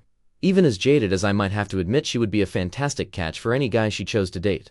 But for me, that, or any other juice, is just not worth the squeeze. I already know I would subconsciously judge her for her past, which she certainly does not deserve and could do nothing about. And unfortunately, any women I felt an inkling of interest in would be subject to that same unfair judgment. I had plenty of dudes message and urge me to go on a dating app and hook up with some random, just to get past the fact Murray is still the only woman I've been with. Sorry to the guys that will be disappointed to hear, but I could never do that. A friend showed me the local Tinder prospects. I will not be downloading the app. If I had any desire to get banging my second bedpost notch out of the way, as one message suggested, I would have gone the naughtier route. It pisses me off knowing Maury took something I used to really enjoy and removed that activity from my life forever. Now just thinking back to our past moments of intimacy make my skin crawl knowing she was doing those very same things and far more debased with many other men. In the eyes of most people in Western society today, the fact I've only been with one woman would either make me a prude or hard up. Yet I feel as filthy as a Victorian-era London streetwalker just to the knowledge I've had sex with Mari. She took everything that made sex special to me and made it impossible for me to experience again. Our exclusivity, our vows, and union were pissed away so she could experience sucking a random cock that didn't belong to her husband. And then she lied. Oh my God, did she lie? Because she lied, for the longest time I'd think back to any positive thing she ever said about me and believe it to be a lie too, just because she said it. She made me doubt my sanity, my parenting, my strength, and my worth. I don't want to ever go back to that. I won't go back to that. I have no one and yet I'm still living. That proves there isn't a woman out there I can't live without. I'm already doing it. I have no hate for women at all and want the best for them because Carrie too will be a woman someday. But there is absolutely nothing any woman on this planet has that would enrich my life in the least, only complicated. If there aren't so women who feel that way about men, there should be. Human beings, both male and female, are a scourge upon each other. Not worth the time and energy, and not to be trusted. Many people ask questions pertaining to finding Carrie's biological father. I have done quite a bit of research into DNA ancestry sites. My biggest issue is that if there is an existing match, the companies also alert the other person. If Carrie took a test which revealed a cousin, an uncle or even her dad, I'm her protector, I don't want anyone to come looking. She's a healthy child with no apparent genetic defects, so I'm going to wait quite a while to do any testing. My mindset as of this day is to wait at the very least until her mid to late teens. But I could envision waiting until her 20s to let her make the decision. Honestly, I've also considered never telling her I'm not her father. Truly, if there is any advice I could still use from Reddit, it would be questioning at the end of the day what would truly be best for Carrie? Do you think never telling her now after all that has happened would be a good or bad thing? Should I wait until she is a teen or an adult at 18 to tell her and begin the search? I'm not worried about me, I already know the truth. I'm trying to prepare for any future scenarios both good and bad. How likely is it she will have some medical condition she will need to know her paternal medical history? Please know, any DNA genealogy testing will likely happen several years down the road at the earliest. With her mom out of her life so recently, I don't want to do something that could make her feel less secure, safe, and confident in her own identity, and mine. It's odd to be in the situation I am, and to sincerely hope both kids took after their fathers. In closing, I want to thank Reddit user Kranik in particular for the advice given to me through my ordeal. You probably aren't 187 years old, but even if you are wise far beyond your years. You were able to analyze my ex and predict angles I was leaving open for her to attack. And when you said she was desperate, I believed you, but damn. In the end, Mari literally fucked around and found out. Thank you for assisting me in every way to help her find out. To the many others who pointed me in the right direction or sent me an encouraging message, I thank each of you. My plan is to post this, wait half a day and maybe respond to a few comments over a period of a few days. Then my story will officially be done. I rarely even think about Mary anymore because I stay so busy in my new life without her.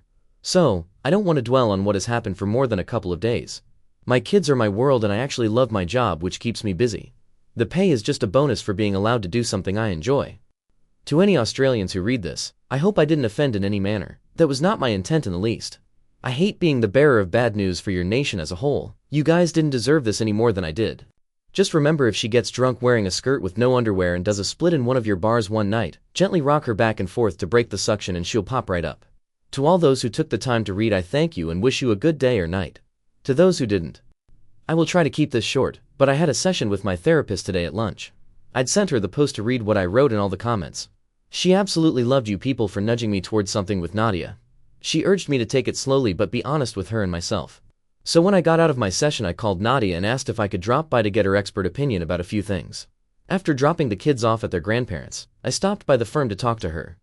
Again, I have no game because I never had to develop one. I don't know how to flirt. I'm just me. All I have is kindness, humor, and sincerity. When she realized I had no legal issues I needed to talk about, she got a wry grin on her face. I told her I'd been doing a lot of thinking and talking with friends since she and I talked.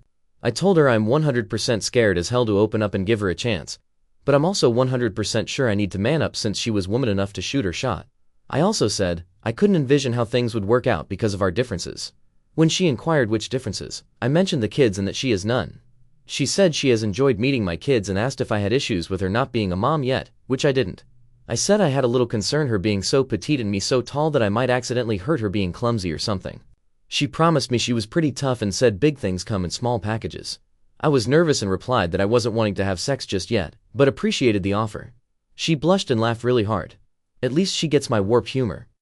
Long story short, we both have Friday and Monday off due to the holiday weekend. So Thursday night I will drive us for dinner at a nice restaurant, then we'll go to a fantastic martini bar I know of. It's a first step, and while I am nervous, I do feel very comfortable talking to her and being around her. We're going to take things slowly. But I can't do this with an audience, so this will be my last post, reply or comment. If things work out, that's great. If not, I can live with that too. I just don't want to feel I'm letting anyone down if things don't work out in any way. So I hope you all understand. I really do. Thank you all for helping me get through the hell my life became and being in my corner. My therapist, thanks you too. May you all know love, success, and most of all peace for helping a stranger online pick up the pieces of his broken life. Bless you all. And that's the end of this story. That was a crazy long one, but definitely worth it if you ask me. Let me know your thoughts in the comments down below. That's it for today. Make sure to like and subscribe, and I'll see you in the next one.